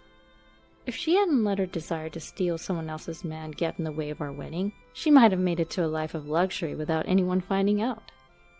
Well, her true nature would have been exposed eventually. But this is way too much poetic justice. My mother-in-law seems to be fretting over not being able to meet her first grandchild. She's apparently watching with bated breath as my father-in-law cheerfully brings baby supplies over to our house. There have been several instances where baby clothes were sent via my father-in-law, but I sent them back without even looking at them. Catherine was dumped by her fiancé and drowning in debt, and my mother-in-law was unable to see her beloved son and grandchild. Right now, them being neighbors, they seem to get in a catfight every time they see each other. The neighbors who have to witness these ugly disputes are certainly not enjoying it. Hey Megan, how about we visit the Miami Seaquarium on the second day, and on the third day, let's head to Key West. I heard there's the Overseas Highway. Sounds beautiful. I also want to eat seafood at a Cuban restaurant. I want to swim with the fishies. This year, as our son turns 3, we're planning to take the honeymoon we never got to have. Our destination is Florida. The main goal is to show our son dolphins. Of course, we also plan on trying all the food specialties like Cuban food. We haven't given up on Italy, which we had to put off because our son is still too young. It may be far off in the future, but if it's with my husband, we can make it happen. All because I feel so content and happy every day. Lower the wholesale price. At least make it half. Excuse me, who is this? One evening, while having an early dinner with my in-laws and husband, the home phone rang. It was unusual for the phone to ring at this hour. Puzzled, I answered, and the woman on the other end began speaking aggressively. When I asked for clarification, she shrieked, "How dare you ask who I am? You're so rude!" "Well, I don't know who you are if you don't introduce yourself." My in-laws looked worried, and my husband gestured. "Do you want me to take the phone?" I shook my head. I should be able to handle it without hiding behind my protective husband. "Could you please tell me your name?" When I calmly asked again, the woman became hysterical. "I can't believe you don't know who I am. I'm never buying your eggplants again. I'll use cheap imported ones from now on, so goodbye." She didn't identify herself, but I realized who she was when she mentioned eggplants. She was likely the wife of the president of the pickling company I had been dealing with for 15 years, and with whom I had an exclusive contract. With the president gone, she was the only one who would bring up the contract. It's difficult to change things suddenly. We have an exclusive contract, and using locally grown special eggplants is what makes it popular, isn't it? Wouldn't it be bad to use imported ones? Idiot! Consumers don't know the difference between domestic and imported. I can buy imported ones for less than half your price. You're overcharging. At that point, I became angry. Overcharging? My eggplants can't be grown elsewhere, and the price is fair. No way. Anyone can grow eggplants in a home garden. It's a crime to sell such an affordable vegetable at such a high price. Be thankful you're not being sued. I'm canceling the contract. What an incredibly rude person. Fueled by anger, I said, "Are you sure about canceling the contract? I won't be responsible for any regrets." "No regrets. I'll make more money using cheaper imported eggplants. I'm relieved to be rid of an overcharging farmer like you. Stay away from us." What was that phone call about? As soon as the call ended, my husband, concerned, asked me, "What happened, Catherine? We heard a woman yelling. Are you okay?" My mother-in-law frowned.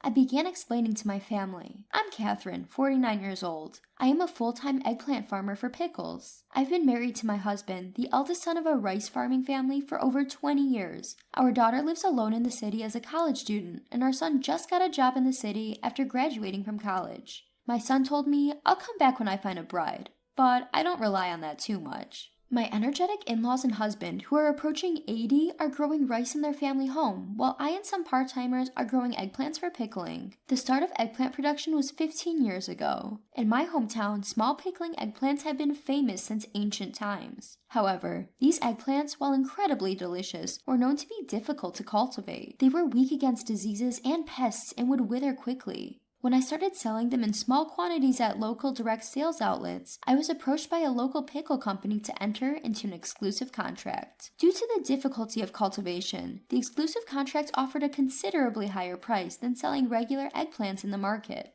When I heard about the deal, I was excited and thought it sounded interesting. But I was scared of being sued for breach of contract if the cultivation failed and I ended up in the red. As I was worrying, my husband said, "We have income from rice, so let's give it a try, even if it doesn't work out." And so my challenge began. I continued to try better cultivation methods every year, working diligently for 15 years despite many failures. The scale of the pickling company increased as they started selling online, and the volume of eggplants I delivered grew accordingly. Some companies heard that I was solely responsible for producing pickling eggplants and approached me for business, but I had no intention of expanding my eggplant production further. The exclusive contract was more difficult than I had expected. Although the income was stable with a fixed contract price, I had to deliver a certain amount without fail. I began to think that once my in-laws retired from the front lines of rice farming and my husband and I took over as the main rice farmers until our son took over the family business, it might be okay to quit the exclusive contract. However, I owed a debt of gratitude to the company president, so I continued to deliver the best eggplants every year as long as they wanted them.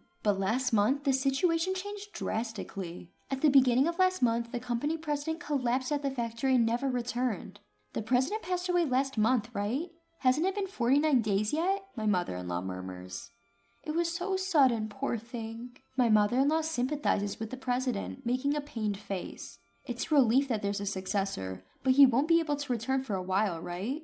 To my husband's words, my father-in-law responds. He was training at another pickling company. The president's son, who was supposed to become the next president, is studying know-how at another pickling company and is in charge of important transactions, so he can't quit right away. While the son is away, the president's secretary and executives were discussing how to keep the business going when the president's wife suddenly interfered, causing turmoil within the company, which I had also briefly heard about. I wonder if the president's wife can't mourn her husband's sudden death or observe a period of mourning. She should have other things to do.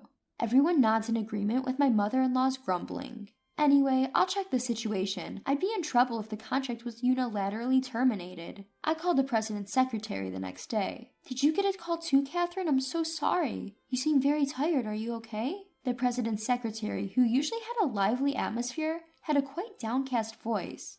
It's not okay. I think our company is going to go bankrupt. I've been let go, so I can't help anymore. I'm sorry.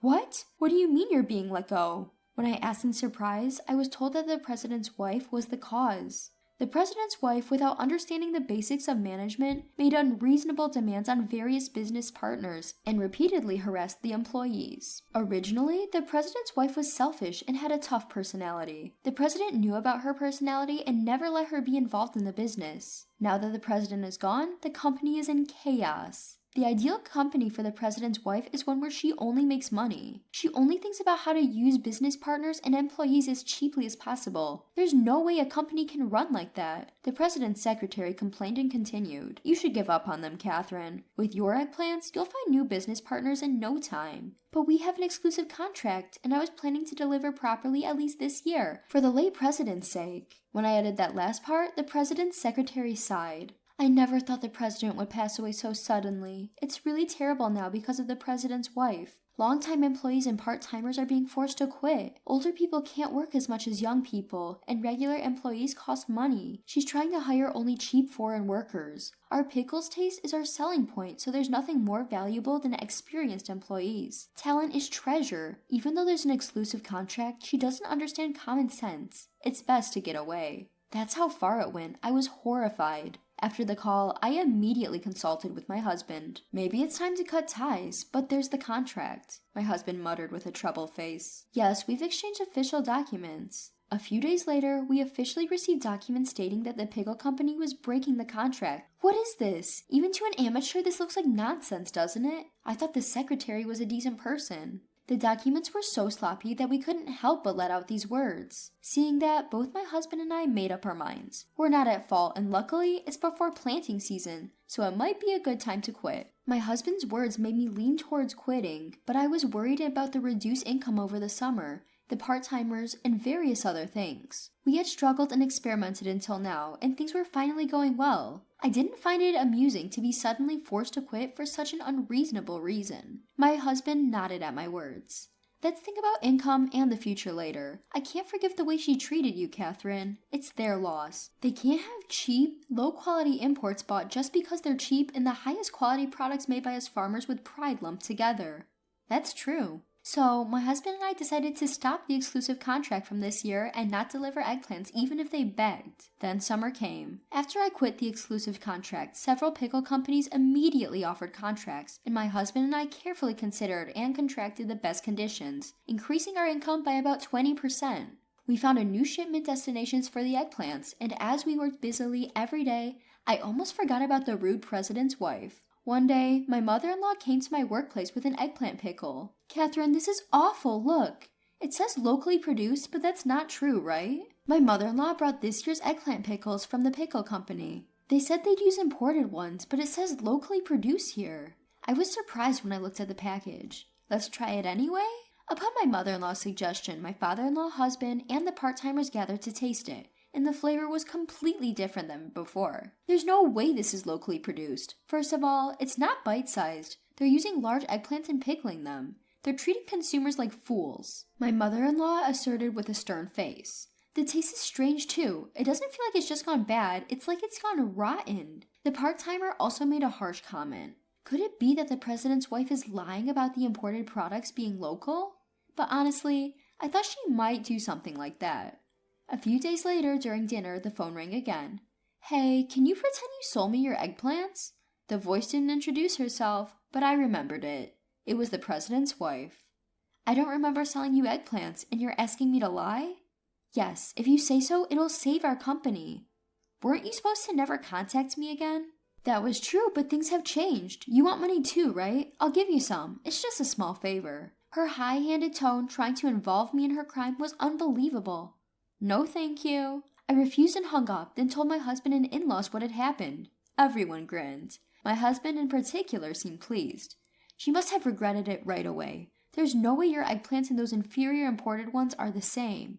Actually, after my mother-in-law brought the pickles, I received calls from various people because I had been the one making the eggplants so far. According to information from the current pickle company, they have received numerous complaints from consumers and even been reported to the authorities. Apparently, the pickle company's in trouble now because they were internally accused of food fraud. Then a few days later, please testify that they were your eggplants. The police might investigate. I recognized the voice which didn't introduce herself from before. This time, it was almost sobbing. Well, I didn't sell them. I hung up again. The next day, a polite call came from a young man claiming to be the president's son. I'd like to meet and apologize, he said, so we decided to meet that afternoon. I asked my in-laws to do the afternoon farm work, and my husband and I waited.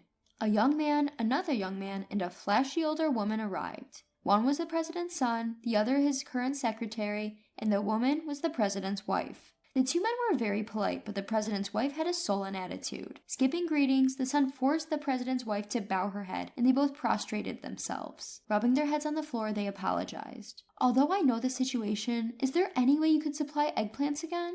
The son pleaded, but I refused. I'm sorry, but it's impossible. You terminated our exclusive contract. I felt sorry for the son, but considering the president's wife's attitude and that we already had a contract with another company, it was truly impossible. He understood when I told him my honest feelings. Far from it, the president's son seemed to think it was only natural that I would refuse. I guess you're right. I'm very sorry for this. We unilaterally terminated the exclusive contract due to our circumstances, so we'll pay the penalty as initially agreed upon. He easily gave up and began preparing the documents with his secretary. Then, the president's wife widened her eyes. What are you thinking? We've been ripped off until now, so there's no need to pay the penalty. We got caught this time, but we can do better next time. It's the importer's fault that more than half of the imported eggplants were rotten. If we find a cheaper place, it'll be fine. So, you tried to use cheap imports and failed miserably. That's what Catherine told you, right? That you would regret it. When her husband made a sarcastic comment, the two young men said, "Indeed, that's exactly right."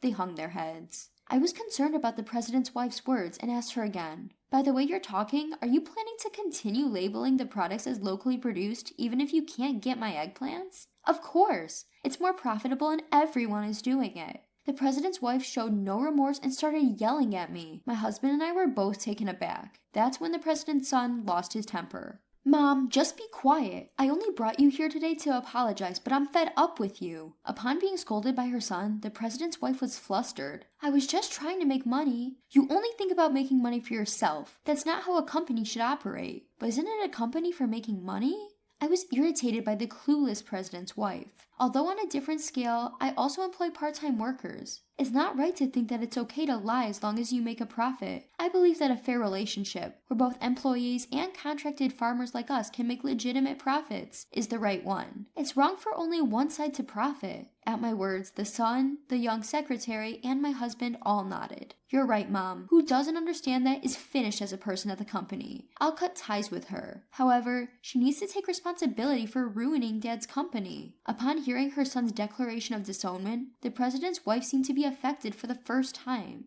She was so shocked she turned pale and silent. She suddenly became stunned and docile. After that, The case was deemed malicious, involving intentional mislabeling of the origin. It was written in bold letters in the local newspaper that the police had started investigating for fraud, and it became a big news story in the area for a while. The pickle company eventually went bankrupt, and the president's wife was abandoned penniless by her son, fearing prosecution and living in hiding. The president's son and the veteran employees who returned at his call are working hard to deal with the aftermath and establish a new company. I received the penalty for the breach of the exclusive contract, and the matter was settled. Since then, my son has returned and decided to take over the farm. He seems to have found a bride who will happily work on the farm with him. With the happy news, our family's daily life has become very enjoyable.